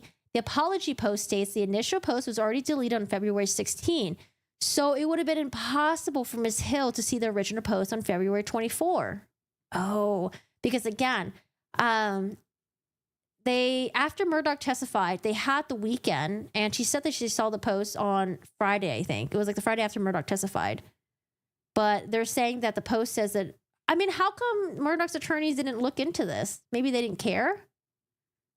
Why wouldn't they have looked into this to begin with? Let's see, exhibit. So this is her book right there. Murdaugh right there. Some people's. I'm going to scroll down to the Facebook post. Okay, so this is the Facebook post from Timothy Stone, February 16 at 8:35 a.m. Folks, I posted an ugly post yesterday to which I have deleted, and I kinda, in a roundabout way, directed it towards a certain person. And I would like to apologize to everyone who read it that ugly for me to do. And yes, I let Satan control me, and I broke down, I started drinking, and when I was drunk, I made that post, and I am sorry. Just some commenters saying, hold on, it's okay, your apology, da-da-da-da.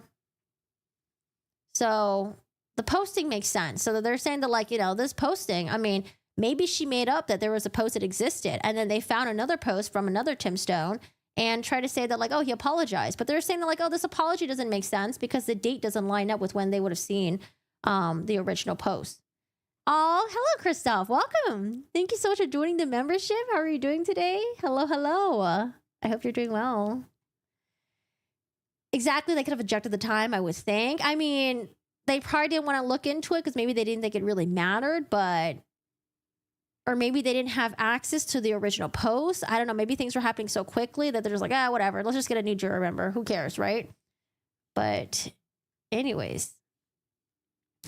Mr. Stone, juror number 785, ex-husband, avers in a sworn statement that he made no such post. So let's look at Exhibit F.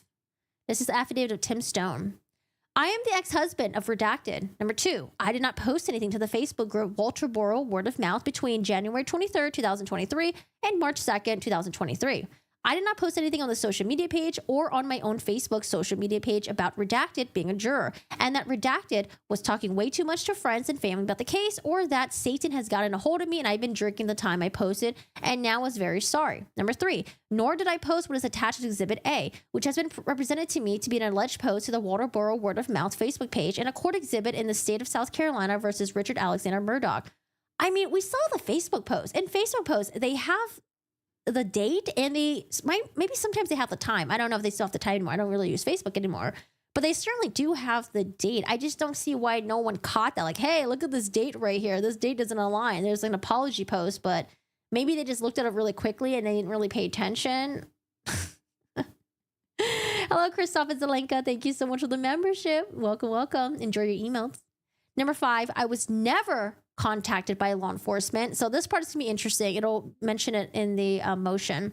I was never contacted by law enforcement, the South Carolina Attorney General's office, the clerk of court, Becky Hill, or anyone at Colleton County Clerk's of Court's office about Exhibit A or the post of the Walterboro Word of Mouth Facebook page concerning my ex-wife, Redacted. Number 6, I did not know Redacted was on the Murdaugh jury until I heard her voice in a recording when she was being excused as a juror and she was discussing something about eggs. So again, it says right, like, literally, there is a time, February 16 at 8:35 a.m. I don't know how no one caught this unless they briefly mentioned the post, never screenshotted it and showed it to anyone or the judge, or if it was shown, maybe the date was redacted. I mean, it clearly has the time and the date right there, but anyways, okay. Mr. Murdaugh has obtained an authentic download of the entirety of Mr. Stone's Facebook activity from January 23rd, 2023 to March 2nd, 2023, which confirms he did not post the apology. So, authentic download. I wonder if this is something that, like, you know, users can delete or, you know, kind of manipulate, I guess. Or is this something that's on Facebook's end where they have an entire copy of an activity and users can't manipulate it in any way? I'm not really quite sure. They'll have to get the expert to testify, right? From January 23rd, 2023 to March 2nd, 2023, which confirms he did not post the apology. The supposed original post, if deleted, would not be recoverable at this point under Facebook's retention policies. Okay, so it can't be recovered, but would it still show that there was activity on that certain date? That's what I want to know. And that he, in fact, never posted anything to the Walterboro Word of Mouth Facebook page during the trial. The affidavit of Philip Barber. So Philip Barber is one of the attorneys for Alex Murdaugh.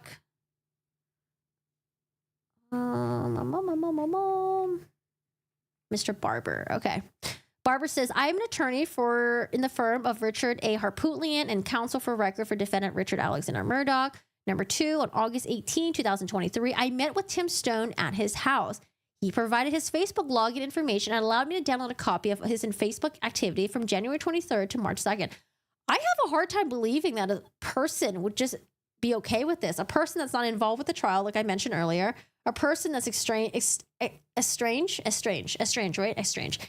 from his ex-wife. Apparently, per Judge Newman, she has like 3 restraining orders against him. I just have a hard time believing that he would allow them to download all the Facebook information activity and it's something to do with this. But, maybe he's a nice guy and maybe he wants to just be helpful. Maybe he doesn't care. Maybe he's like one of those people who are like, oh, I don't really care about the privacy shit. Like, go ahead. Download whatever you want. I don't care. I don't know. I just don't see how they were able to get him to agree to this. But anyways, they did. Number 3, a true copy of the download is attached at Exhibit A. Oh, it's going to be somewhere around here somewhere. The contents of the download speak for themselves. Review of them show no post was made on February 16, 2023. Apologizing for the previous post. There are no posts whatsoever to the Facebook group Walterboro Word of Mouth. Number 5, Facebook's stated retention policy for deleted posts is 30 days. So any post deleted in the period January 23rd, 2023, March 2nd, 2023 would not be recoverable. Is that Exhibit A? Let's see. What is Exhibit A?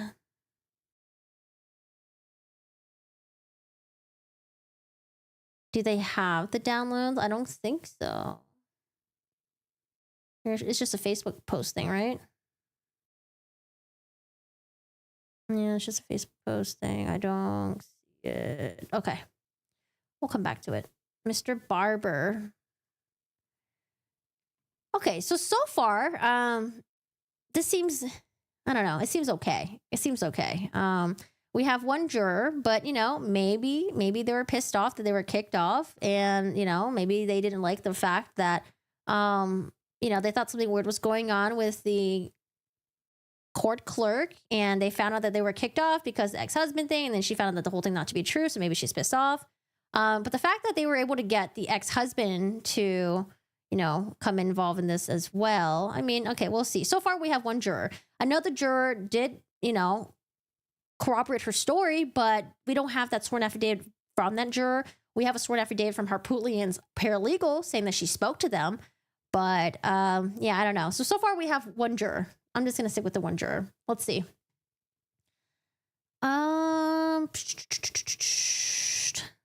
Juror number 785. So this is the egg juror.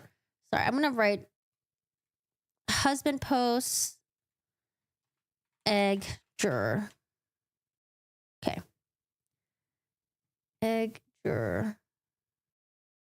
Oh, do we have an affidavit actually from juror 785? Oh, we don't. Because we have an affidavit from juror 630 who is not related to 785. Sorry, I retract some of the statements that I just made a couple minutes ago. Okay, hold on. They're different jurors. Sorry, I got it mixed up for a second there. Okay, so she told juror number 785 that someone had emailed her. So again, this is the court clerk. Apparently, court clerk told juror 785 that someone emailed her stating that her ex-husband, Tim Stone, posted on the Walterboro Word of Mouth Facebook page. Oh, so now we're getting different things. So she told Judge Newman that she saw it, but now apparently she told the juror that someone emailed it to her and not that she saw it. So we're getting 2 different versions. She told juror number 785 that someone emailed her stating that her ex-husband, Tim Stone, posted on the Walterboro Word of Mouth Facebook page that juror number 785 had been drinking with her ex-husband, and that while drunk, she expressed opinions on the guilt or innocence of Mr. Murdaugh. Exhibit H. Juror number 785 told Ms. Hill that never happened and that she had not seen her ex-husband in 10 years. Okay, so let's read her affidavit. So this is the egg juror, 785. I was juror 785 in the case of State of South Carolina versus Richard Alexander Murdaugh, tried in Colleton County, South Carolina. Number 2, during the presentation of the defense case after President's Day, but before Mr. Murdaugh testified in his own defense, Colleton County Clerk of Court Rebecca Hill told the jurors to not be fooled by the evidence presented to the juror by the Murdaugh's attorneys. So again, this is going to corroborate with juror 630's affidavit. Number 3, in late February 2023, Ms. Hill questioned me about a Facebook post on the Walterboro Word of Mouth She summoned me to speak about with her alone in an office of the courtroom. She told me someone emailed her about a post about my ex-husband Tim Stone purportedly made, which purportedly stated that I made comments to him. I made comments to him about the guilt or innocence of Mr. Murdaugh. She directly asked me whether I was inclined to vote guilty or not guilty. I told her I had not made up my mind and that I wanted to hear all the evidence before deciding. Again, this is going to be Judge Newman's comment about how he wasn't happy that a person of the court interrogated a juror and he wasn't there. Number 4, Ms. Hill said in the post that I'd been drinking with my ex-husband and that while drunk with him, I expressed opinions on the guilt or innocence of Mr. Murdaugh. That never happened. And I told Ms. Hill it never happened. I did not go drinking with my ex-husband. In fact, I have not seen him in approximately 10 years. Number 5, I asked to see the post, but Ms. Hill would not or could not show it to me. I have never seen it, and to my knowledge, no one has. Number 6, later that day, Ms. Hill told me SLED and Colleton County Sheriff's Office personnel went to my ex-husband's house, and he purportedly confirmed he made the post. I mean, this is a lot of information that Rebecca Hill would have to have on this person and her ex-husband and the fact that they're estranged. I mean, are they accusing her of going through like court records and like going through the court records of each juror member maybe? And maybe she found out that, hey, this woman here has a restraining order against her ex-husband. Like maybe I can make up a lie. Like that's a lot of scheming behind the scenes. I don't know if I believe it, but I mean, I guess it could be true, but I'm just saying that's a lot of work. She would have to know that the ex-husband and her are not on speaking terms. She would have to know that they, you know, probably wouldn't communicate to each other because, you know, maybe she found out they had a restraining order and that she wouldn't be inclined to communicate with her ex-husband about this Facebook post. I don't know. That's a lot of scheming, but maybe it's possible. She told me that she would reinstate she told me that she would reinstate a restraining order I previously had against my ex-husband. So I wonder if she knew about this restraining order or did the juror tell her about the restraining order? I don't know. We have a lot of information that's missing. Number 7, I did not know about the apology post referencing Satan until Ms. Hill's book was published. I have since reviewed that post and can definitely state the post is not by my ex-husband. He does not go by Timothy. The profile picture is not him. The phrasing of the post is not phrasing he would use. It appears to be a post by another person who happens to have the same name. It does not appear to be a post to the Walter Borough Word of Mouth Facebook page. I don't know. That's just like too much scheming because there was a person who made a post, Tim Stone, but maybe she didn't know about the apology post until way afterwards, where someone on her team was like, hey, there is a Tim Stone apology post. Maybe this is the post you saw. And she's like, oh, yeah, that's probably it. I don't know. There's a lot of, I don't know. This is messy. Number 8, when Miss Hill first asked me if the Facebook post purportedly made by my ex-husband, I showed her a picture of my ex-husband. For that reason, I now believe she already knew that the apology post referencing Satan was not posted by my ex-husband. So I wonder if the picture that she showed versus the Facebook profile looks very different, or maybe there was some resemblance and maybe Ms. Hill was just like, oh yeah, maybe it's the same person. I don't know. On March 2nd, 2023, the day of the verdict, I received a call from my ex-husband, Tim Stone, as I was getting on the bus to travel with the rest of the jurors to the courthouse. I did not answer. This phone call upset me greatly. I asked to speak with the clerk of court, which I did by telephone using bailiff Mr. Bill's phone. I told her I was scared. She said that the Murdaughs probably got to him. The bailiff said that? Number 10. Ms. Hill then again asked me questions about my opinion regarding Mr. Murdaugh's guilt. She asked if I was leaning one way or the other. I told her that Creighton Waters' closing was good, but I still had questions. She asked me what kind of questions, and I replied questions about the guns. She asked what would make me think he's innocent. I stated that no murder weapon was found. Okay. She then asked, well, what makes you think he's guilty? I said Paul's video at the dog kennels. She then stated that everything Mr. Murdaugh has said has been lies and that I should forget about the guns. They will never be seen again. Jesus. Number 11. So again, this is not just This is not just like, oh, maybe it's a miscommunication. Maybe she made a statement and maybe it could be interpreted wrong. Like, this is just explicitly saying things to the juror that you're not allowed to, if this was true. Number 11, Ms. Hill then asked about the views of the rest of the jury. She told me the foreperson would just go in and ask for a raise of hands. This would be over and done with. She said everyone needs to be on the same page. She then again said that she would reinstate a restraining order I previously had against my ex-husband and that she would call Judge Newman about the restraining order. I don't know if there's anything wrong with this part, I guess. Everyone needs to be on the same page. I mean, that makes sense. They do need to be on the same page. And then she's willing to reinstate this restraining order. I mean, okay. Number 12. I then went to the jury room. Approximately 10 minutes later, I was excused from the jury. During the proceedings, I asked Judge Newman if he had spoke with the clerk of court.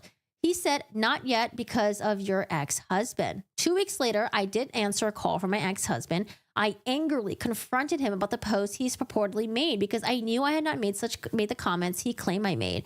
He emphatically denied ever making any such Facebook post and genuinely seemed not to know what I was talking about. Number 14.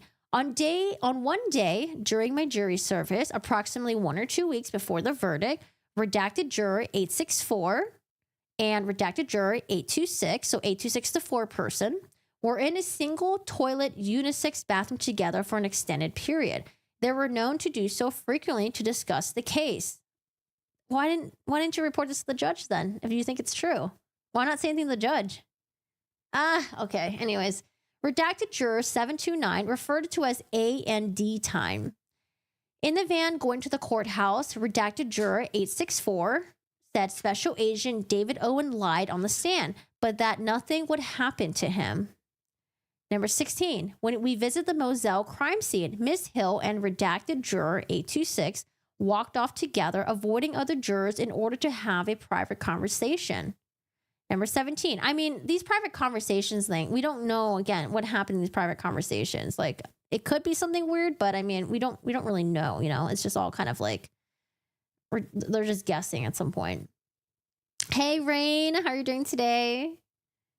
Well, Murdaugh is asking for a new trial. Lori Vallow, I mean, it makes sense that they're going to try to appeal. It seems to be the normal course of, normal thing to do when you're found guilty of something. Like, let's try to appeal the case and see what happens, right?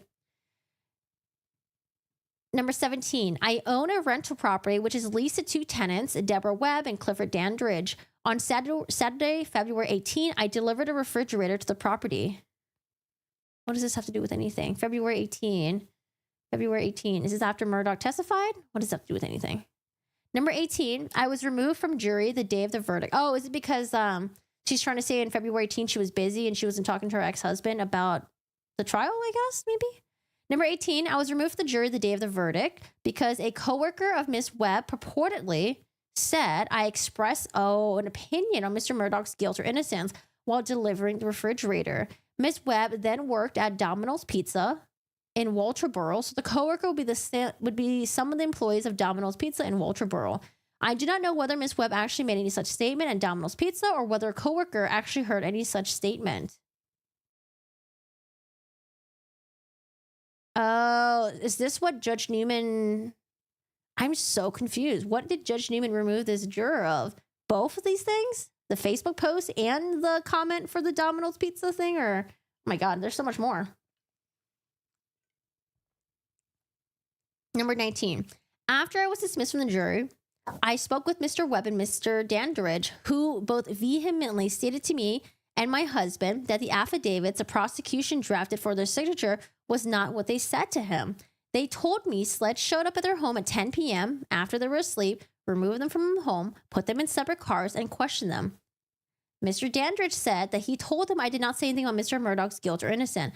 Sled returned 30 minutes later again, woke them from their beds, served subpoenas on them to appear in the court the next day. Then, oh my God, I'm so confused. There's just so much going on. Number 20. They arrived at the courthouse at 9 a.m. the next day and were held for 9 hours until 6 p.m. when SLED officers or prosecutors finally presented typed affidavits to them, saying that it was their statement from the previous night they'd been recorded by the dash cams in the patrol car. They said they signed the affidavits without reading them. Why would they do that? Please don't be signing things like that without reading it. Oh my God. Okay. I don't know if I buy that, but okay. As I previously testified, I never discussed the merits of the Murdaugh case with with Ms. Webb, Mr. Dandridge, or any other person present, nor did I express an opinion on Mr. Murdaugh's guilt or innocence while delivering the refrigerator or during any other interaction within them during the trial. I don't understand how the Domino's Pizza employees would get all the way to SLED and the prosecutor. I don't know. That's like, unless SLED had ordered Domino's Pizza that day and then the Domino's Pizza person were like, hey, by the way, someone delivered a refrigerator and talked about the Murdaugh. I'm just confused where the connection is between that. Oh my God. Okay. Anyways. Okay. Juror number 785. Okay, so later that day, Ms. Hill told juror number 785 that SLED and Colleton County Sheriff's Office personnel went to Mr. Stone's house. He confirmed he made the post. This is a fabrication by Ms. Hill. Ms. Hill told juror number 785 she would somehow reinstate a restraining order juror number 785 previously had against Mr. Stone, which is something Ms. Hill did not have the authority to do. Still, later that day, Judge Newman examined juror number 785 regarding both the non-existent Facebook post and the tenant/coworker email in camera. The email. Do we have a copy of that email? There's a transcript in exhibit I. Okay, let's read the transcript. Transcript. Okay. Got the transcripts. Juror, no. The court, have you put anything on Facebook? Juror, not regarding the case. I put a positive post on. I gave Miss Becky my full access to my Facebook. I put positive posts on. I've done that for the past 3 years. But the court, has anyone posted anything on Facebook about you? And juror, I wasn't aware of it until Miss Becky told me today. The court, what did she tell me? What did she tell me? I think I'm going to say, what did she tell you? Juror, she asked me if I had an ex-husband, and I said, yeah. She asked me if I had talked to him about the case or being on jury duty, and I said, no. I questioned her why she was asking me that. I haven't seen my ex-husband since 2014. The court, does he live in the area? Juror, he does now. He lives in Cottageville. The court, okay. Juror, and I have 3 restraining orders against him. Warning, the court, so he's basically up to no good? Juror, I wouldn't say that. I'd say a lot worse, but that's a nice way to put it. The court, okay. Juror, but she told me that. I was very upset after she told me that. Like I said, I have 3 restraining orders against him. I wouldn't have anything to do with him if I didn't have a child with him, but I haven't seen him since 2014 when we got a divorce. I have talked to him within the last year because I got a call at work that my son was in jail and needed a ride home. And I did call his father and ask him to go get him, which he did not do. But other than that, I have not seen him, talked to him, or anything else since 2014, other than getting restraining orders in Colleton County, one in Orangeburg County, and I have one in Berkeley County. The court, wow. Juror, but Miss Becky said that she went to look for the post again and that it has been deleted. I don't know who she talked to or anything else, but she said apparently, the court, when did she tell you that? Juror, it was after you let us go on the last break. I was very upset. She came down and talked to me and said that apparently, I don't know who talked to him, but said that he was drunk and he removed the post. The court, so has she discussed the case with any of the juror? Has the clerk discussed anything about the case with anyone on that jury? Juror, not that I'm aware of. But in the affidavit, she's saying that the court clerk is, right? Judge Newman is explicitly asking her, hey, is she discussing the case to any other juror? Hold on a second. Was it the other people? After President's Day, but before Murdaugh testified, Rebecca Hill told the jurors not to be fooled by the evidence. So she's the one who said this. Why didn't she tell Judge Newman about that when Judge Newman asked her about it? He explicitly asked her. Okay, about the husband. Husband. This is about the post. Something about Satan. Read that. The day of the verdict, I receive a call. Let's see. Like, this is her opportunity to say that, like, hey, the bailiff also said that maybe Murdaugh got to my ex-husband. She could have mentioned that to the judge. Miss Hill asked me questions about my opinion regarding Mr. Murdaugh's guilt. She asked if I was leaning one way or the other. I told her, I mean, that's another conversation too. I think all this happened before Judge Newman talked to her and dismissed her. Why didn't she tell this to Judge Newman? Ms. Hill then asked about the views of the rest of the jury. She told me the foreperson would just go in and raise their hands. It would be over with. Everyone needs to be on the same page. Da, da, da. I then went to the jury room. Approximately 10 minutes later, I was excused from the jury. During the proceedings, I asked Judge Newman if he had spoken with the clerk of the court. He said, this is not because your ex-husband. Wait, what was the date of... what the fuck? Oh my God. Is she lying? Is she confused? What's the date of this transcript? Oh, this is February 28. February 28. February 28. Hold on. Maybe this was before? Oh my God. I need February 28.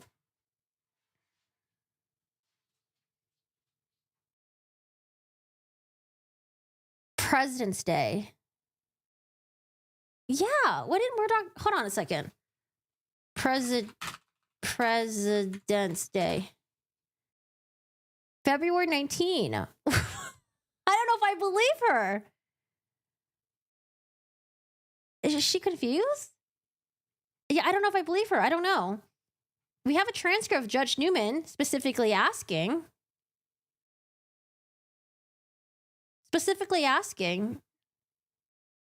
So, has she discussed the case with any of the jurors? Has the clerk discussed anything about the case with anyone on that jury? And she said at the time, not that I'm aware of. Okay, hold on. Maybe she'll get to it. The court says, okay. She was just discussing with, she gets cut off, juror. She pulled me aside, and when we went downstairs after the last break, I want to say it was after lunch we came back. That's when she first told me about it. And then we went back into the court. I was kind of skirting the audience to make sure that my ex wasn't out there. And she came downstairs after the break and told me that she had found out that he was drunk and made a drunk post. I don't know what happened from there. I have no clue. The court. And you work at the... Juror, I work at the monkey farm. The court, monkey farm. What do you do there? Juror, I work in the lab, for the lab. All I do is watch monkeys. It's a testing facility where they try and come up with cures like AIDS, cancer, and leukemia. The court, you're happy to be here away from monkeys for a while? Juror, yeah, I miss my monkeys. The court, are they pretty smart as everyone says? Okay, what is going on in this conversation? Juror, they're very intelligent. They hurt and bleed, and have feelings just like you and I do. They do. The court. Okay. At this point in time, have you made up your mind as to guilt or innocence, though? Juror, I haven't. I was trying to wait on closing arguments because they are usually pretty good. All right. The court. You've been on jury duty before? Juror, I was. But it kind of really sucked because they called us back and we were, anticipating it was my first jury. They made up an agreement and we never got to sit on the jury. The court. Okay. Any questions either for anyone to ask? Mr. Griffin. No, Your Honor. Mr. Waters. No, Your Honor. The court says, okay, if you will stand right there. Juror, follow her. The court, follow her for a second. Gabby just right outside the door, but not all the way out. That was her chance right there. So she's saying in the affidavits that, the court clerk has been talking to the jury, has been making comments. But here we have Judge Newman specifically asking, hey, has she been talking to any of the jurors about the case? And she says, not that I know of. I just don't know if she's going to be reliable. If they're going to see her as a reliable witness. Not good. All right, keep reading. Juror number 785 described her interaction with Ms. Hill regarding the Facebook post. She denied making any appropriate comments about the case to third parties and stated that she wanted to hear closing arguments before forming an opinion on Mr. Murdaugh's guilt or innocence. Okay. After she was dismissed, Judge Newman said, oh boy, I'm not too pleased about the clerk interrogating a juror as opposed to coming to me and bringing it to me. He was right to be concerned. Is there more? This is Exhibit J. Where does it say that? Exhibit I? I don't remember Judge Newman saying that in here. Oh, he did. Sorry. A name, Clifford Dandridge, B Street. Oh boy, I'm not too pleased about the clerk interrogating a juror as opposed to coming to me and bringing it to me. Oh, was this in closed doors? Because I feel like I remember Judge Newman saying this. And I was very confused what he was talking about. Mr. Griffin, I was surprised to hear that. The court, yeah, the court. So, the next day on March 1st, 2023, the jury visited Moselle, the site of the murders. During the visit, four-person juror numbered 826 and Ms. Hill walked out to have yet another private conversation. In her book, Ms. Hill more vaguely hints at communicating her opinion on Mr. Murdaugh's guilt to the jury during the visit to the Moselle property. In the excerpt, while the jurors viewed the Moselle property, we could all hear and see Alex's story was impossible. Some of us, either from the courthouse, law enforcement, or jury at Moselle, had an epiphany and shared our thoughts with our eyes. Okay? At that moment, many of us were standing there, and I knew and they knew that Alex was guilty. I don't think that really vaguely hinting communication. I mean, like, I don't know if I really agree with that, but okay. That day, Judge Newman also held an in-camera conference regarding the tenant/coworker email in which he decided to revisit the Facebook post issue with Ms. Hill. The court. Okay, well, let me see what Becky's talking about. I wanted to revisit the Facebook post that you mentioned yesterday. This exhibit. No, I don't think we have this. Ms. Hill. Right. The court. That's Becky Hill. The court of Clerk. Can you tell us about the Facebook post? Ms. Hill. Yes, I think it was Friday evening. Just for a brief moment, I produced a Facebook, got on Walterboro word of mouth. Oh, we already read this. Why are we reading this again? Yeah, we read this already. Okay, they're just repeating it, I guess. Ms. Hill said that she never saw any such Facebook post. She made it up. Further, she knew that the apology post was... Wait, what? Oh, is this in her book? Ah! Ms. Hill said that she never... What the... Ms. Hill never saw any Facebook posts. Oh, okay. She made it up. Okay, these are accusations. I thought she admitted to not seeing it. Okay. Further, she knew the apology post was not posted by juror number 785's ex-husband. Juror number 785 showed Ms. Hill a picture of her ex-husband, which is not the Facebook profile picture of the other Mr. Stone post about Satan. Okay, I need to get up and use the bathroom really quick. Hi, Sean. How are you doing today? What are your guys' thoughts about this so far? What are we thinking? This is a hot mess. I think when I first heard about this, I was like, maybe this is some bullshit. And then like I quickly read it and I was like, oh, this is kind of like some crazy accusations. But now that I'm like really reading it, I'm like, okay, so far we have juror 630 who signed an affidavit. Okay. And then we have another juror, 785, but I don't know if I find 785 to be credible anymore because she told Judge Newman one thing, but then on the affidavit, she's saying like, oh my God, all those things happened behind the scene. I don't know. We'll see if there's any other affidavits from other jurors.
Did anyone see the news of a teen getting stabbed to death over McDonald's sauce? No. What? What happened? She'll probably get away with it because she's a teen. Her lawyers are calling it self-defense. It's already Tuesday. Can we just finish off the week? All right. I declare it's Friday. All right, guys. Time to party. It's Friday. That's the answer reason. Was he going to choke her pouring the sauce down the throat? Oh, my God.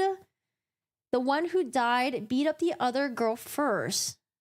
She was running away to the car. The girl pulled out a knife and stabbed her. Wait, the one who died beat up the other girl first. And as she was running away to the car, the girl pulled up a knife. Wait, as she was running away to her car?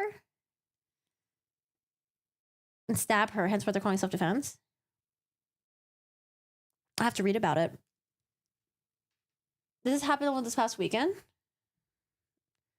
Dude, I don't know, man. Like, what a way to, I don't know. Jesus, that's crazy. Crazy. All right, y'all. Did I miss anything, guys?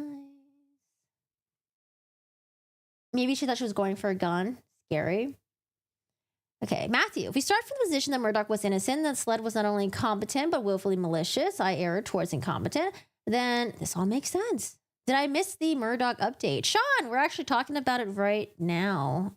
Yeah, we are talking about it right now. Okay, how about this?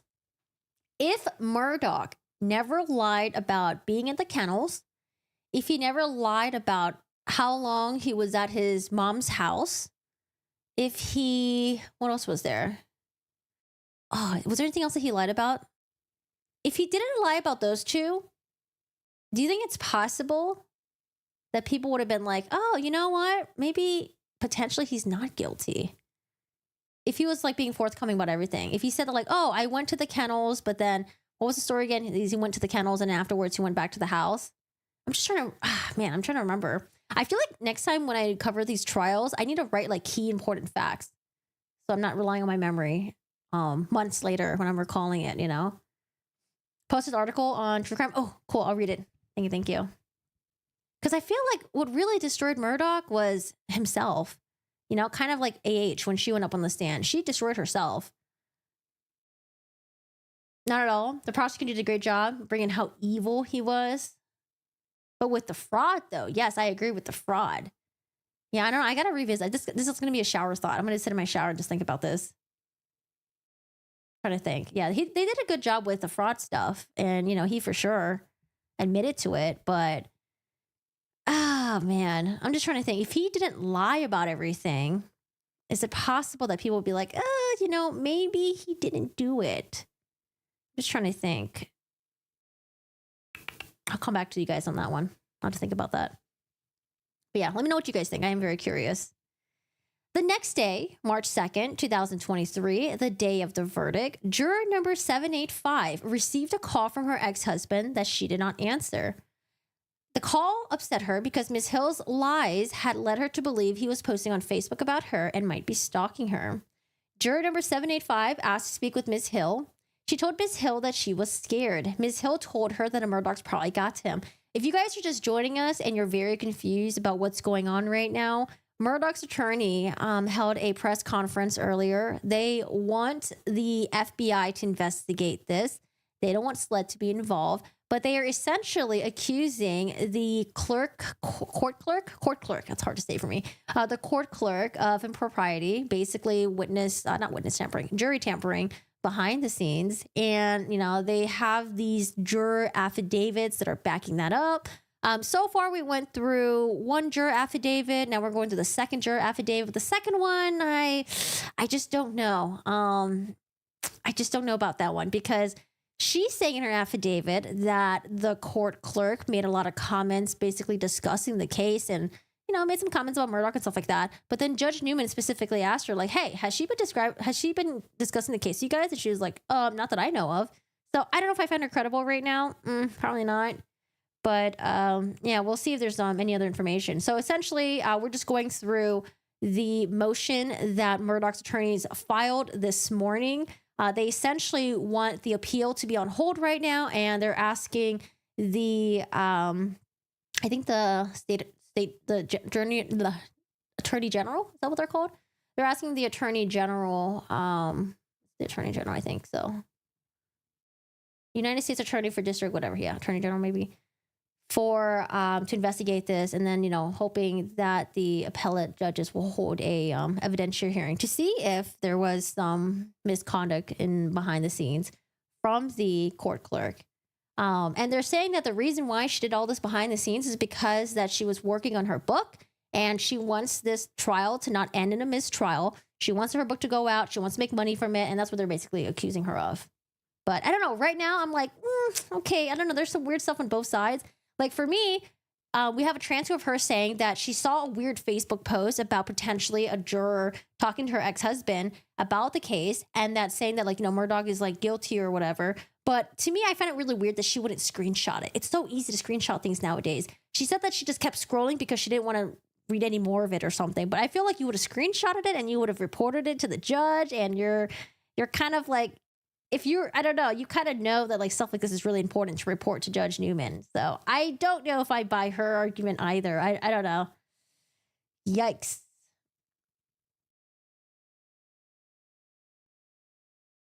He would still have to believe someone came to kill. Oh, and they didn't bring their own guns. True, Christine. Very, very true. Very true. Yeah. Because I just wonder if, because like a lot of the stuff that Sled went over was basically just unraveling all of his lies. Yeah. And I wonder, like, if he just didn't lie from the very start, you know, like lying about the, I don't know, like not being at the kennels, I guess, lying about how long he was at his mom's house. I don't know, stuff like that. I wonder if that would be able to sway some of the juror members into believing that he was not guilty.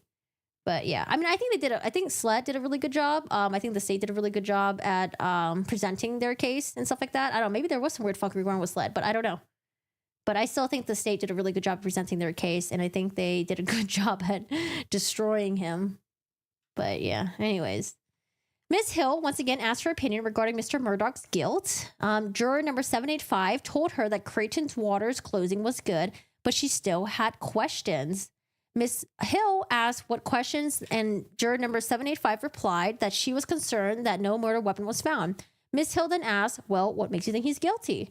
Juror number 785 said Paul's video at the dog kennels. Ms. Hill then told juror number 785 that everything Mr. Murdaugh has said has been lies and that I should forget about the guns and they will never be seen again. So again, that's something that you really shouldn't be communicating with the juror. Ms. Hill then asked juror number 785 about the views of the rest of the jury, telling her that if a four-person would just go in and ask for a raise of hands, this would be over and done with and everyone needs to be on the same page. Juror number 785 went to the jury room. 10 minutes later, was excused from the jury. In open court, immediately after her excusal, juror number 785 asked Judge Newman if he had spoke with the clerk of court, referring to the conversation earlier that morning with Ms. Hill. Video of trial proceedings, March 2nd, 2023, available on YouTube. Judge Newman responded, I have not spoken with her today, and that this is totally independent of any conversation regarding her ex-husband, apparently misunderstanding her question to refer to the issue of the Facebook post. Oh, okay. So I remember, I think this was the live portion then. So I think she just wants to know, like, hey, did you talk to your court clerk? And then Judge Newman probably just thought, like, oh, you know, this is about, she's asking about the Facebook page. When really that's not what she was referring to. I know that's what they think happened. When the jury began deliberations that evening, Ms. Hill told them that this shouldn't take us long and that if they delivered past 11 p.m., they would be taken directly to a hotel, even though none was prepared to stay overnight. Additionally, smokers in the jury were asked to be allowed to take smoke breaks as they had previously been allowed to do during 6 weeks of trial, but Ms. Hill told them they could not smoke until deliberations were complete. Again, this is going to be the, let's see, referring to the first and second affidavit, right? I think so. But the second affidavit from the juror, it's not even the juror that signed it. It's Harpootlian's paralegal who said that, like, hey, this person was supposed to sign this and they didn't get a chance to because they were too busy. So I'm just going to say that they did say all this, but I don't know. I'd rather have the signed affidavit for the actual juror. There were 6 smokers on the jury. Ms. Hill told jurors that after the trial, they would be famous and predicted that the media would request interviews with them. So I don't know. The smoking thing is kind of weird, but maybe at some point, maybe they were taking way too many smoke breaks. Maybe they were taking way too long. Maybe some of the juror members who weren't smokers were like, hey, like these guys keep going out for smoke breaks. Like, let's just like deliberate this because they're taking up a lot of time smoking. I don't know. We don't know what happened, right? So it does sound weird that, you know, maybe the court clerk was like, hey, no smoking. Okay. You guys need to deliberate. All right. I mean, that could sound weird, but we don't know what really happened. It's possible that maybe some of the other juror members were complaining that these smokers were taking too many breaks or something like that. I don't know. Ms. Hill told jurors that after the trial, they would be famous and predicted that the media would request interviews from them. Ms. Hill even handed out reporters business cards to jurors during the trial. Yeah, that sounds kind of weird. Juror number 578 took this to heart and made an appearance on Good Morning America the night of the verdict, which is why on the day the jury began deliberations, he wore a suit coat for the first time during the trial. Well, I think I remember, was it Chanley Painter? I think Chanley Painter made a comment about this on how for jury deliberations, I think a lot of them were actually dressed up pretty nicely because they probably anticipated maybe giving a interview about the verdict. I don't know if that's a big deal or not though, but because I think it wasn't just juror number 578 that did this. I think it was like a lot of other people that were pointed out to be like, hey, you guys are actually starting to dress really nice. You know, possibly maybe doing an interview. After the verdict, immediately before sentencing, Ms. Hill pressured the jury to speak as a group to reporters from a network news show. I don't see what she would gain from this. She traveled with jurors to New York City when they appeared on the Today Show. Yeah, that just sounds kind of weird, but I don't know if there's anything wrong with that, but it does sound weird. She got her book deal. Her book, Behind the Doors of Justice, was released on August 1, 2023. Again, someone during the press conference with Harpootlian and Jim, someone was asking, like, hey, like, you guys know this is like self-published, right? Like, it's not like she got a book deal. I don't think they said it verbatim, but they essentially said that she like self-published it. So I don't think that meant that she got a book deal. She published it herself. A last point about Miss Hill's effort to promote her book shows her dishonest efforts to profit from the trial continued well after the verdict. A film crew negotiated a contract with the Colleton County Sheriff's Department to use courtroom bailiffs to provide security while they film a documentary about the Colleton County Courthouse when it was closed for Confederate Memorial Day on May 10, 2023. The film crew had previously recorded an interview with Ms. Hill. On May 9, Ms. Hill sent a memorandum to the film crew purporting to be an addendum on the contract. Memorandum for Rebecca Hill, May 9, 2023, attached Exhibit K. Okay, so we have Exhibit J. This is Exhibit K. Personally appeared before me, Holly Miller. Again, that's Harpootlian's paralegal, I believe. On August 6, 2023, Dick, Jim, and I met with Redacted. Is this a different one? J. I was surprised to hear that. J. No, I think I already read this one, right? K. Oh, no. This is a different one? Met with juror number 326 in the case of South Carolina versus Murdaugh and his mother at her funeral home. At his mother at her home. So this is another juror. Juror number 326. Okay. But again, why didn't this juror 326 sign the affidavit? During the meeting, juror 326 relayed the following information to us. Juror 326 was asked if Ms. Holly told the jurors not to let the defense mislead them. He did not specifically recall the statement, but did recall that Ms. Hill commented to him and other jurors about the photos that would be admitted to evidence, indicating that the images would be disturbing. I don't know if that's a big deal. I mean, don't they usually kind of like give them a heads up, like, hey, you guys are going to see some disturbing stuff. Just to give them a heads up, because there's probably going to be blood, there's probably going to be some gore, there's probably going to be some, maybe, I don't know, organ pieces and stuff like that. I don't know if that's a big deal. Is that a big deal? Juror 326 also stated that jurors were stationed in 2 separate rooms when they were not in the courtroom, and that he was not in the room with mostly other male juror. Oh, he was in the room with other male jurors. He was not sure, and he was not in the same room as jurors 630, 741, 785. So again, I think this is what Jim meant in the press conference when he said that the jurors were separated into 2 rooms. Male and female, and I think they're saying that like a lot of the stuff happened in the other room with the females because the court clerk is also a woman as well. So maybe they're saying that like, oh, I didn't get to see many things happening because all this stuff probably happened in the other room and I wasn't present in that. But I don't know. Juror 326 stated that Ms. Hill would visit the other room more often and that he could not hear what she was telling the jurors in the other room. Okay, so not really anything going on here. Number 5, during the trial, juror 326 and other discussed the case prior to deliberation. He did not discuss the case with anyone outside the jurors. He further commented that some of the jurors were going in the office because of financial reasons, that people were talking to coworkers because coworkers wanted information. People were talking to coworkers because coworkers wanted information. We don't know what that really means, though. Number 6, before deliberations began, juror 326 indicated that a minor conversation led him to know that who was a yes and who was a no. His votes changed with new evidence. Wait, before deliberations, juror 326 indicated with minor conversation led him to know who was yes and who was a no. Number 7, as the jury was deliberating, the bailiff and Ms. Hill told the jurors that they could not take a smoke break during the deliberations. There were 6 smokers in the jury. Number 8, after the trial concluded, the group chat was formed with the jurors, but juror 326 dropped off the group because there was too many chats. Number 9, when asked if he thought of the clerk of court, Becky Hill was inserting herself in the process of the trial, jury 326 responded, I can see this. Okay, but that's not him saying yes. He's just saying, oh, I mean, I could see this, sure. I don't know. This is not a signed affidavit from the actual juror, though. So, I don't know. This is just, I don't know. It's better to have a signed affidavit from the actual juror. But,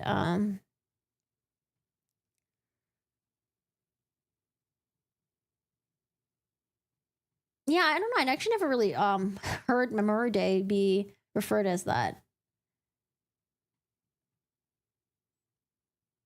If only he hadn't taken the chicken from Bubba, he still would have been free. Okay, so this is from Rebecca Hill from the Clerk, and this is to DreamWorks, aka Texas Crew Productions. Dear Redacted, and this is on May 9th, so about almost 2 months after the verdict. I'm looking forward to your upcoming docuseries on the Murdaugh case, and I hope you'll be able to use some of my interviews should you choose to. Because I'm an elected official, we'll need to modify 3 clauses in the location agreement you presented me as it relates to my authority. Please change the word owner to Colleton County in every reference in the agreement. 3 dates and location fee. Low County Story LLC agrees to pay the Colleton County Treasury a fee of $1,000 per day for use of the Colleton County courthouse facilities. So as long as it doesn't supersede any court proceedings, payment will be made by the close of production. Number 10, miscellaneous. Wait, what is this? 10, miscellaneous. Okay. Colleton County, South Carolina can only enter into a legal agreement for services if it's governed by here in South Carolina, not New York. As an elected official, I have no authority outside the state of South Carolina. I can't really read this. It says, also in exchange for the use of the likeness of Rebecca Hill in an interview, and imminent, I don't know what this says. Something, I don't know what the hell that says. Of 5-second video, 0.05 second video, and audio clip will accompany the usage on the first reference. The book cover for the book, Behind the Doors of Justice, Murdaugh Murders, will be shown, and the audio will include Becky's introduction as clerk of court for Colleton County and author of the book. Okay, I can't read that, but I think they're gonna read it. Okay, that's what it says right here. Ms. Hill sent a memorandum to the film purporting to be an addendum to the contract. Memorandum from Rebecca Hill, May 9th. In it, she demanded for the film crew pay Colleton County a fee of $1,000 per day for the use of courthouse facilities and made a nonsensical statement about not having authority outside of South Carolina that reflects a failure to understand the choice of law clause in the contract. Then she bizarrely added a handwritten demand. That part I don't really understand. Okay, also in exchange for the likeness of Rebecca Hill in her interview. Oh, it said interview. A minimum, that was the word, of unclear 5-second video audio clips will accompany the usage of the first reference. The book cover for the book, Behind the Doors of Justice, the Murdaugh Murders, will be shown, and audio will include Becky's introduction as clerk of court for Colleton County and author of the book. Is it really a bizarre demand? I don't know. The film crew ignored her addendum as the contract has already been executed. Oh, it was because the contract already was executed, and then the fact that she wrote it in a handwritten demand. That's bizarre, I guess. But like her jury tampering during trial was an attempt to violate South Carolina Code, which provides no public official, public member, or public employee may knowingly use his official office, membership, or employment to obtain an economic interest for himself. Legal standard. A defendant in a criminal prosecution is constitutionally guaranteed a fair trial by an impartial jury, and in order to fully safeguard this protection, it is required by the jury render its verdict free from outside influence. So they are referring to this right here and saying that, the jury may have been tampered with because of this court clerk, or not may have. They're saying that she did tamper with the jury and she made these comments. So that's why they're asking for the new trial. All right, so argument. A state official, Rebecca Hill, the elected clerk of court, had extensive private communications with the members of the jury during trial. Now, there's a lot of private conversations that were alleged, but we don't know the content of those private conversations. But some of the other stuff doesn't seem pretty good, but I don't know. It's like they have one juror that signed an affidavit. The other one, I don't know if I find credible. And then 2 other jury members that spoke with Harpootlian and the legal team, but they didn't sign their own affidavits. So, I don't know. We'll see.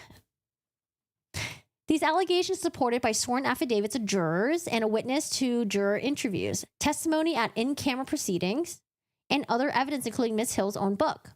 The court therefore must hold a Remmer evidentiary hearing. If the allegations are proven at the evidentiary hearing, then under binding appellate precedent, the court must grant a new trial unless it clearly appears the subject matter of the communication was harmless and could not have affected the verdict. The subject matter of Ms. Hill's communication was the evidence being presented at trial by the defense. These improper comments and efforts to influence the juror's verdict vitiated the sanctity of the jury's deliberation and Murdaugh's sacrosanct right to the fair and impartial jury. The court must therefore grant a new trial if the allegations are proven. In a 6-week trial, people will talk when they should not. They will say things that they should not say. Mistakes will be made. The participants in a trial are fallible human beings. Lawyers combing the proceedings after the fact will always find they make mistakes and errors. If that were enough to force a redo of the trial, no verdict would stand, and the trials would be repeated forever. To avoid that, courts properly strain to find that mistakes made during trial are harmless, meaning they did not change the result. But the issues now before the court are not the ordinary and the inevitable mistakes that occur in any trial. The issue here is that an elected state official engaged in intentional misconduct, deliberately violating a defendant's constitutional right to a fair trial before an impartial jury to secure financial gain for herself. Where a state actor engages in private communication with a jury about the merits of prosecution, the verdict is impossible to sustain. For example, in Parker v. Gallatin, the bailiff told a juror in the murder trial that wicked fellow, he is guilty. The Supreme Court of Oregon held the statement did not require a new trial because it has not shown the statement prejudiced the outcome of the trial. The U.S. Supreme Court reversed, holding the evidence developed against the defendant shall come from the witness stand in the public courtroom where there is full judicial protection of the defendant's rights of confrontation, of cross-examination, and of counsel.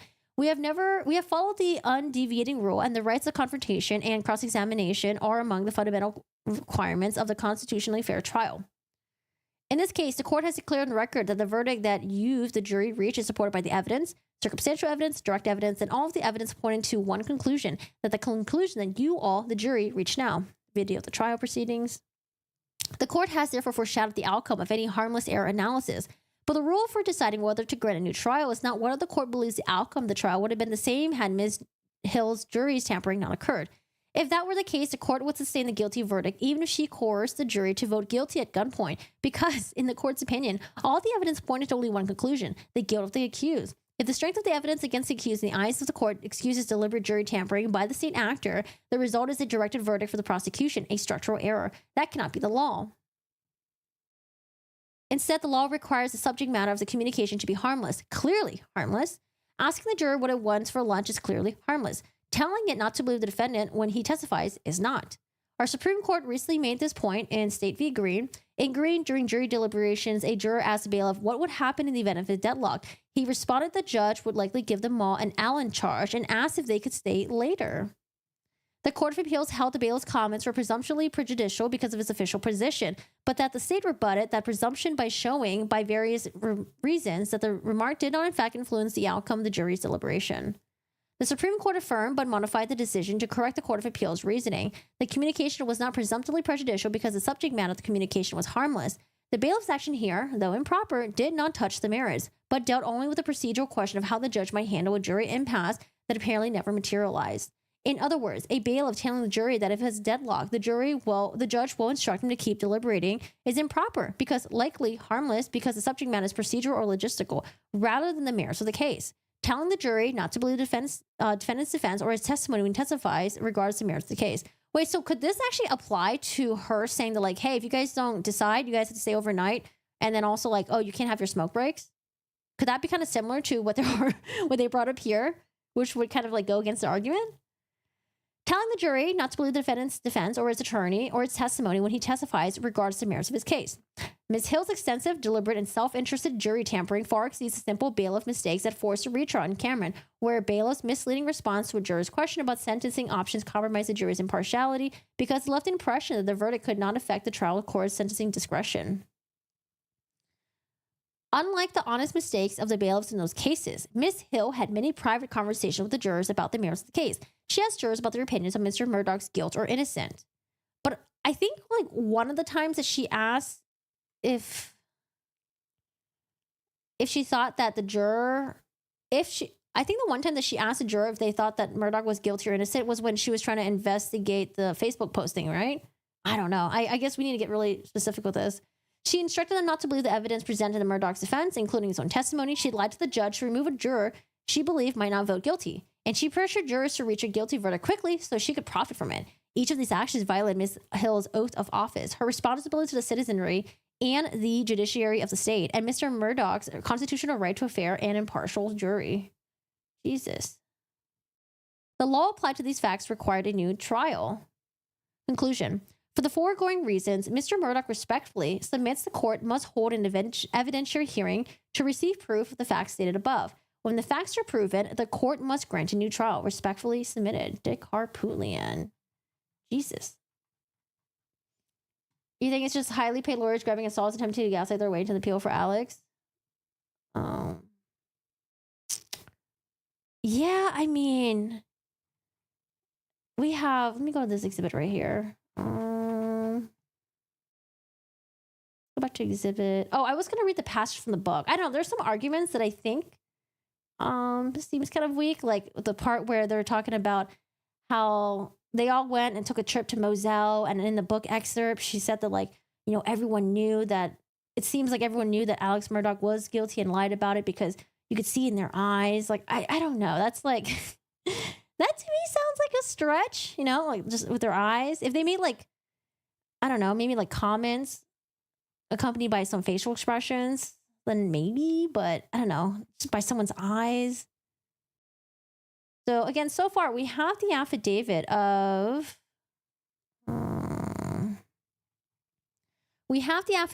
juror number 630, and then we have the affidavit of juror 785, who was the egg juror. But the other jurors didn't sign an affidavit. Instead, Harpootlian had his paralegal say that, like, hey, we interviewed these people and that's what they said. But yeah, I don't know. I think when I first skimmed through this, I was like, oh wow, this sounds pretty crazy. But like now on like second look, I was like, I don't know. Well, I'm not really. I don't know if I'm like totally convinced. But again, like if they have this investigation, then we can find out more, right? To see if there's gonna be other jurors who's gonna corroborate with the other two jurors. So here's the book right here. I want to read some of the excerpts though. I'm kind of curious. Why did they include these excerpts? Let's see. While Dateline producers were in town for the trial in February 2023, they asked for Judge Newman's cell phone number, which I was given permission to provide to them. Then Craig reached out to Judge Newman to reconnect. Craig grew up in Columbia, South Carolina, where his family and Judge Newman's family knew of each other. In fact, Craig was friends with Judge Newman's late son. As Judge Newman was beginning in his first of many terms as a circuit court judge in Columbia, Craig was beginning his career there at WIS-TV before getting recruited to a station in Washington, D.C. and then NBC Network in New York. So again, this is excerpts from her book.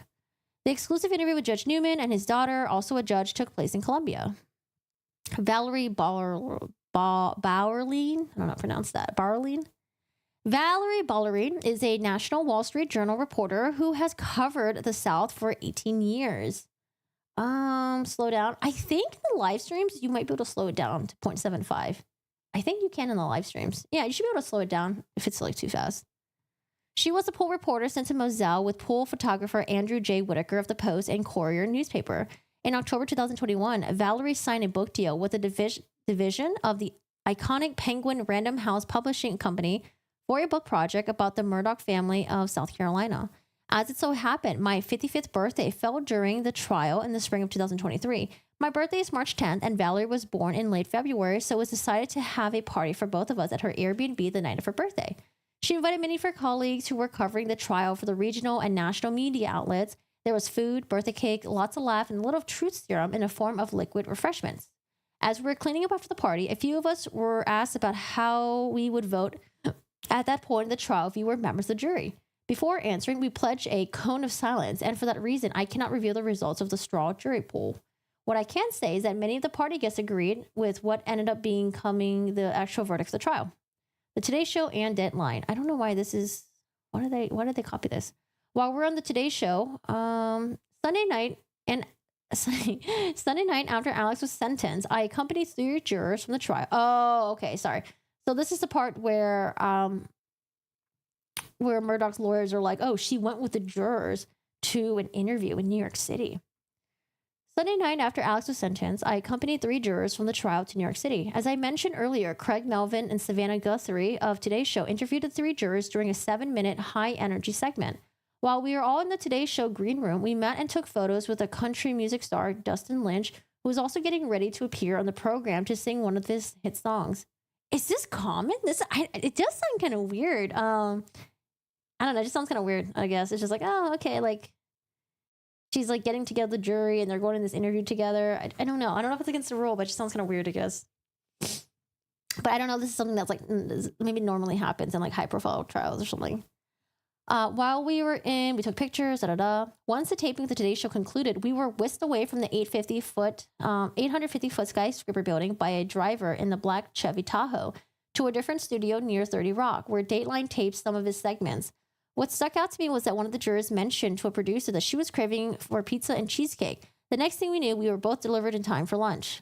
The trip was extra special to me because it was my first time ever flying in an airplane. We flew from Charleston to New York City and could order whatever we wanted. I chose pretzels and a Coke to relieve some anxiety. And then a black Chevy Tahoe car service was sent to pick us up from the LaGuardia airport, and we got a ride through one of those dark underwater tunnels that led us out in the city that never sleeps. NBC put us in the hands of the fabulous Haley Barber, Dateline producer, who put us all up in a nice Manhattan hotel, fed us at a restaurant on the Avenue of the Americas, a block away from the 30 Rock in Midtown Manhattan, on the eve of the interviews. Afterwards, the juror told me they felt like they were being heard and loved their 15 minutes of fame in the Big Apple. Why did she go with them? That's what I want to know. Is it because she was like the connection with the reporters to get the jurors to go on these interviews, and that's why they're like, okay, well, I guess you can come with us, even though we're not going to interview you. I'm just confused why she was like with them, I guess. She's not a bad writer. She's not a great writer.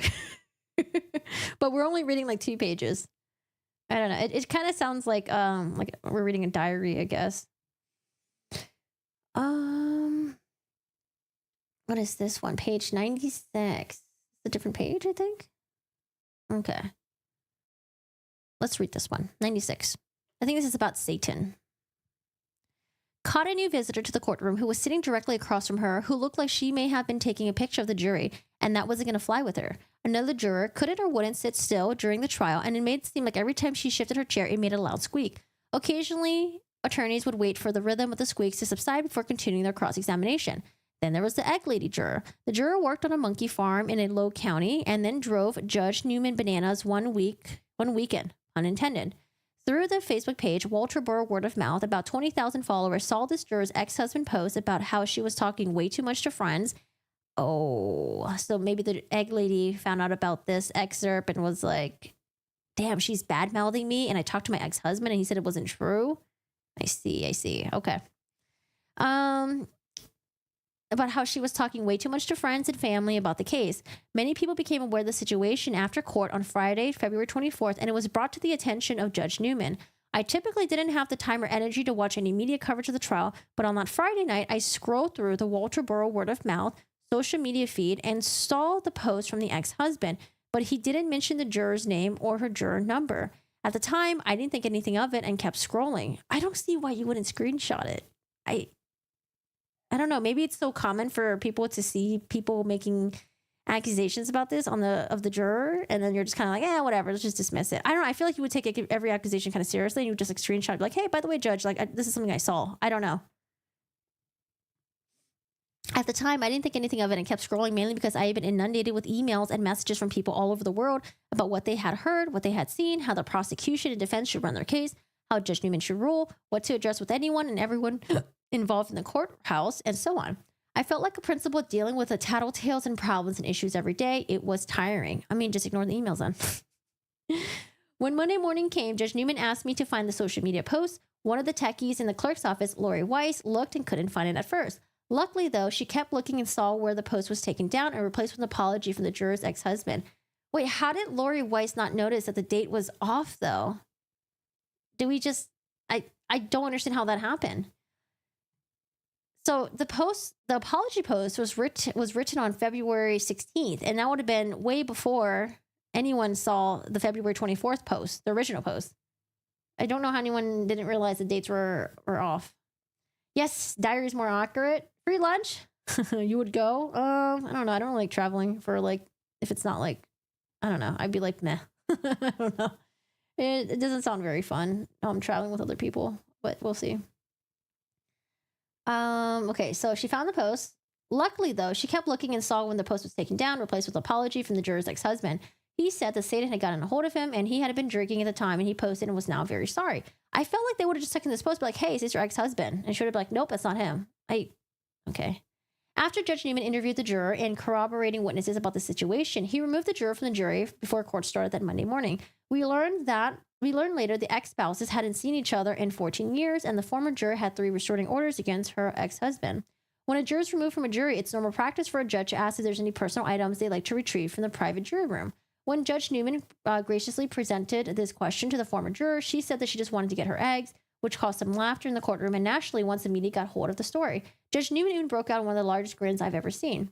One of the jurors raised chickens on their farm and brought in dozens of eggs, whoever wanted them. At this time, eggs were selling for about $8 a dozen. Oh yeah, eggs were so expensive, dude. I had to stop eating eggs. It was just too much, which is very high. It's so understandable why the removed juror wanted her eggs. Okay. I mean,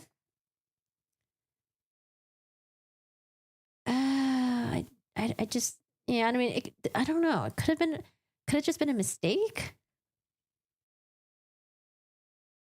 I feel like it could have just been a mistake. Like, yeah, like the juror showed a picture of her husband.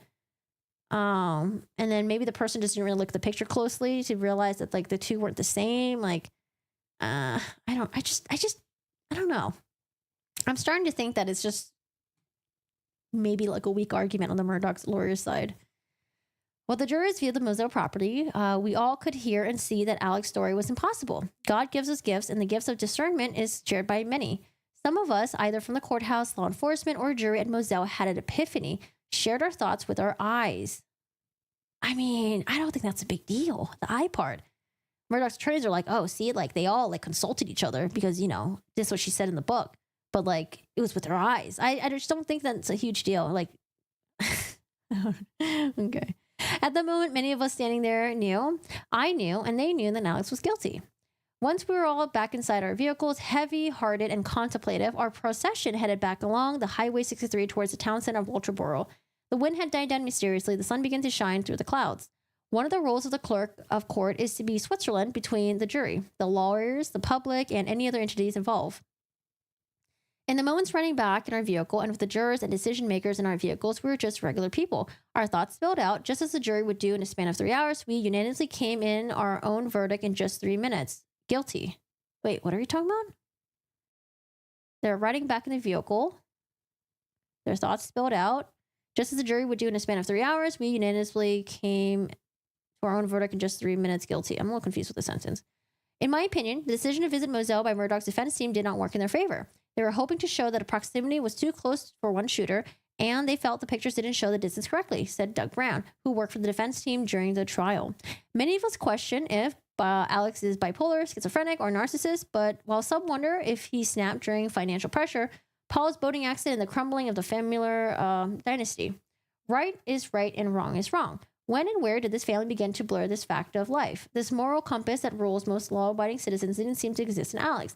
I really don't want to believe that a father would murder his son and wife. Sometimes, though, the line of love gets blurred and turned to crimes of passion and crimes of desperation. I believe most people cannot fathom killing or hurting a family member, especially in the name of love, but during the time of Murdaugh, Alex's fate was sealed. Yeah, I don't know if the eye thing, I don't know, that's like a big deal to me. Was there anything else that we didn't get to read? Let me see. We read that. And we read that. Okay. This is Harpootlian. In close, please find appellant's motion to suspend appeal and leave to file a motion for new trial in connection with the above referenced matter. I will have a $50 check delivered to the court for the filing fee. Thank you for your assistance in this matter. With the warmest personal regards, I am sincerely Dick Harpootlian. I mean, if what they say is true, if the lawyers interviewed other juror members and they all corroborated and they didn't ask leading questions and they brought, you know, they made these statements on their own, then yeah, it's gonna look really bad.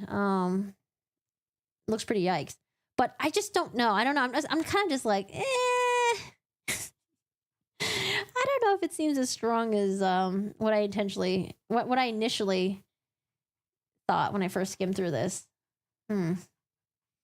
Because also, one of the jurors that didn't sign the affidavit, I mean, I don't think they really said anything that was too crazy. Was it this affidavit? This one right here, right?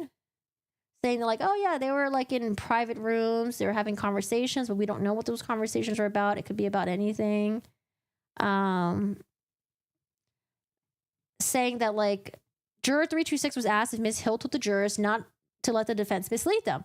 He did not specifically recall this statement, but he did recall that Ms. Hill commented to him and other jurors that the photos would be admitting to evidence and killing the images would be disturbing. I mean, I don't know if that's a big deal. I could have sworn that judges usually kind of give that warning to the juror, like, hey, the pictures shown is going to be really disturbing. Like, I could have sworn that was a thing.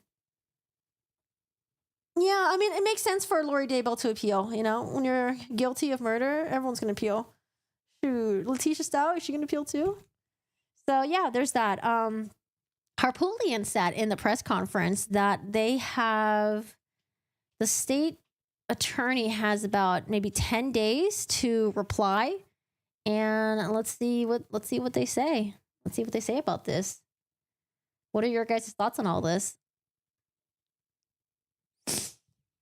I feel like the murderer was a fit of rage. He was too clever to believe he can get away with planning that up. Man, I just feel like I feel like he just planned it that day. Like, you know what? I need to get sympathy from my homies, my friends, my coworkers. How do I get sympathy? Maybe the murdered. Maybe he only planned on murdering Paul. He didn't plan on murdering Maggie, but because maybe he thought Maggie was a lot further away than he originally thought after he murdered Paul. Maybe he thought, maybe Maggie was a lot closer. Maybe she saw him with the gun and she's like, oh shit, I have to kill Maggie now. Because like, to me, I was just like, why would he kill two people? Why not just kill one? Because you would still get a lot of sympathy if one of your family members was murdered. But, you know, I think that, you know, Maggie died too because she probably saw it. Yeah. It's just really, really weird. What else was there? You're uncomfortable with the thought of them banging on doors, trying to talk to these jurors? I'm also wondering, how are these lawyers going to get paid? I thought the funds for these attorneys was draining. How do they have the jurors' information? I think they have access to that. Yeah. I don't know. We'll see. We'll see what happens. I think if this entire thing has to, if there's a new trial, do you guys think that Alex Murdaugh is going to testify?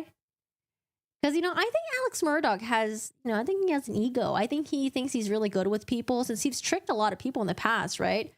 For his like financial schemes and stuff like that. I think he thinks that he's like so charming, irresistible. And he probably thought that he was going to charm his way while he was on the stand. But, I think if he was given a new trial, I don't think he's going to testify.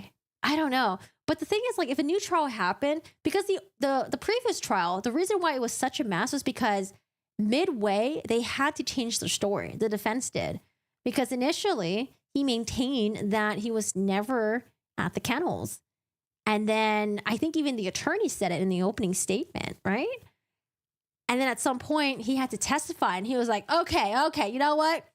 I was at the kennels. I was there. Yep, I was there. Why didn't I tell the truth to Sled? Geez, it was because I just have a distrust of Sled. Yeah, I do a lot of drugs. I eat like 200 pills a day. I don't know. Oh God, do I still think he's guilty? Yes, I do. I do think he's guilty after everything. So yeah, that's a recap of that. So Alex Murdaugh and his attorneys, they put in a motion to suspend appeal and for leave to file a motion for a new trial. They had a press conference earlier today. If you guys missed it, you can listen to it. They answered some questions. And, I was just, I don't know. They do answer some questions because I was wondering, how did the attorneys get wind of this? How did they know to, investigate some of the jury members? But when Harpootlian was asked this question by the members of the press, he was just like, we heard about it. And then we tried to talk to the jurors after the trial. No one wanted to talk to us. It wasn't until that this book had came out where the juror member reached out to him. And I guess based off of that, maybe some other people reach out as well. Apparently saying that they weren't happy that the court of Clerk was profiting from this book deal and going on tours and stuff when they knew behind the scenes she was doing, some weird stuff. But here's the thing, Judge Newman specifically said that do not discuss this case with anyone else. And initially, my excuse for that was maybe the jurors just thought that this person of authority, the court clerk, maybe they thought that she was following the rules and that she knew better. And that's why, whenever she sort of discussed the case or did discuss the case outright, they were just like, oh, she probably could because, she's a court clerk. She probably knows any better. But I don't know. Now that I looked at one of the transcripts, how in her affidavit, she was accusing the court clerk of doing all these things. But then we look at the court transcript of Judge Newman specifically asking her, has the court clerk discussed the case with you guys or any of the jurors? And she's like, not that I know of. That would have been her chance to be like, actually, yeah, she's been saying things about Murdaugh. She's been saying things to us. I don't know why she didn't do that. But anyways, we'll see what else happens of this. We'll see what happens. He told Maggie's sister that the murderer took a lot of planning, 2 different guns from within the household, belies a single murder. Y'all forget that Alex has a pool in his town. I think there's some blackmail involved in this. Apparently, the court of clerk is no longer employed. I didn't hear anything about that. Where did you see that, Casey? Maybe it's like on paid leave or something?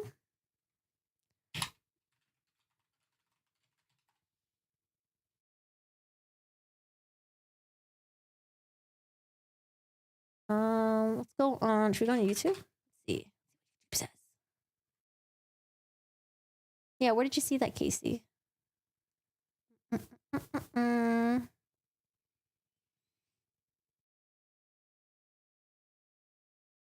Or do you mean like she like quit her job? Wait, no, because sorry, in the interview, they were like, oh, do you think she should lose her job? And Dick Harpootlian was like, oh, no comment. So that would imply that she still has her job.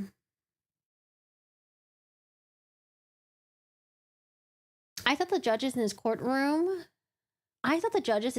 besides Newman are being, I don't know what county, maybe it's like Colleton, but yeah, I remember seeing that. I didn't watch the video though. How they're going to investigate the judges that allowed Murdaugh to do like some behind the scenes stuff. But I don't know if it was like in different areas or if it's in Colleton. But yeah, anyways, so I just wanted to cover that. Sorry, that was it was a very unexpected stream. I woke up this morning and I was like, oh, there's some stuff going on. So I wanted to cover that. If you guys have any questions, feel free to drop them really quick before I end the stream. But if you guys missed the stream earlier, I'll have the stream live if you want to watch the entire thing. If you don't want to watch the entire thing, I'll have it like sort of chopped up in a YouTube video. And I was gonna stream Baldur's Gate for like 8 hours today, but I have no time. I got no time. Thank you for covering this. It was fun, dude. I just love reading court documents. I don't know. They're just like, I don't know. They're crazy. Sometimes they're crazy as hell. Court documents are very interesting. But we'll see what happens. Again, Harpootlian did mention we'll maybe get a reply in 10 days. I was trying to see if there's any updates with any other cases. I think I looked through it. I didn't really see much going on. There's a lot of back and forth with Coburger stuff. Oh, hold on a second. I think this month though, we do have, you guys remember Shabusiness? Her sentence is this month on the 27th. Sarah Boone has a hearing coming up soon because the lawyer on her case wants to withdraw. Hold on, let me check on Sarah Boone, see if there's any update over the weekend. But her hearing will happen soon too, to see if Judge Wooden's going to let Frank Pinkowitz withdraw as her counsel.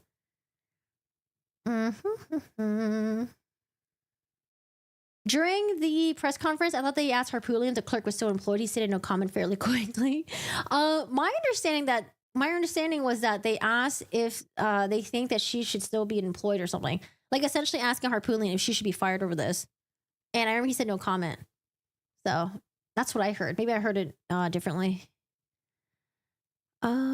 Let's see. So status hearing for pretrial conference. Let's see, notice of hearing. Yeah, Sarah Boone, September 8th. So this Friday we'll get an update with Sarah Boone. Lori Vallows and her team, they put in an appeal. End of this month, we'll have Shabusiness sentencing. I haven't heard anything from, let's see. Yeah, other case, I haven't heard too much going on. But anyways, so we covered that. The circuit judges that Alex practiced, before they were being investigated. Gotcha. Yeah, I haven't read about that yet. But anyways, guys, thank you so much for hanging around. Thanks for hanging around. Thanks for chatting. Thanks for lurking as well. Again, I'll have the stream live if you guys want to watch it later, if you missed anything.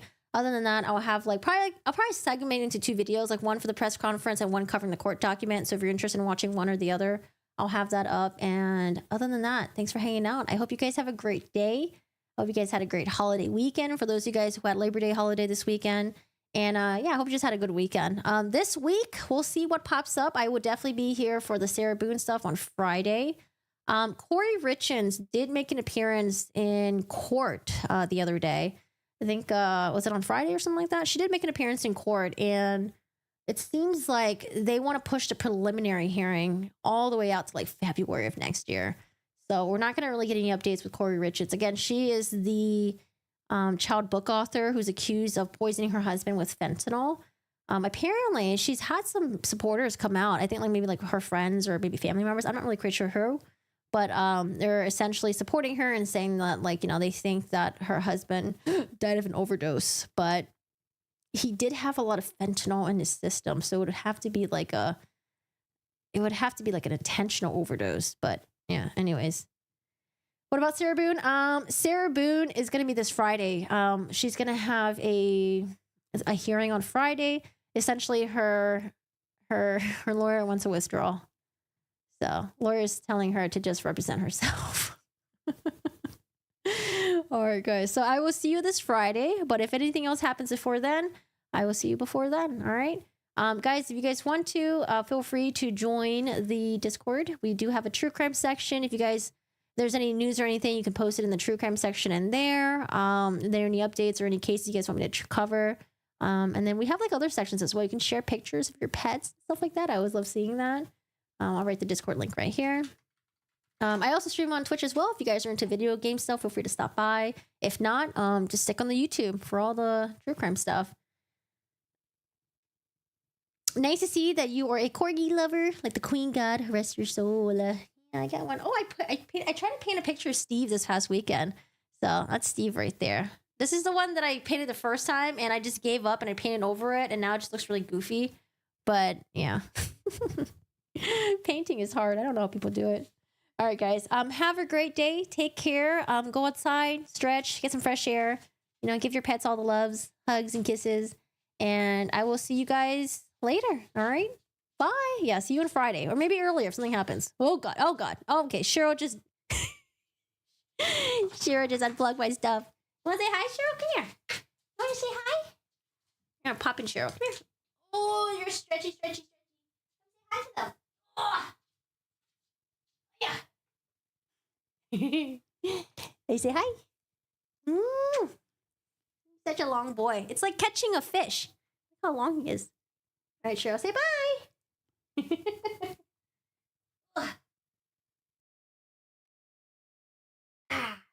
Yeah, corgis are so long that you have to carry them in a special way where their butt's supported.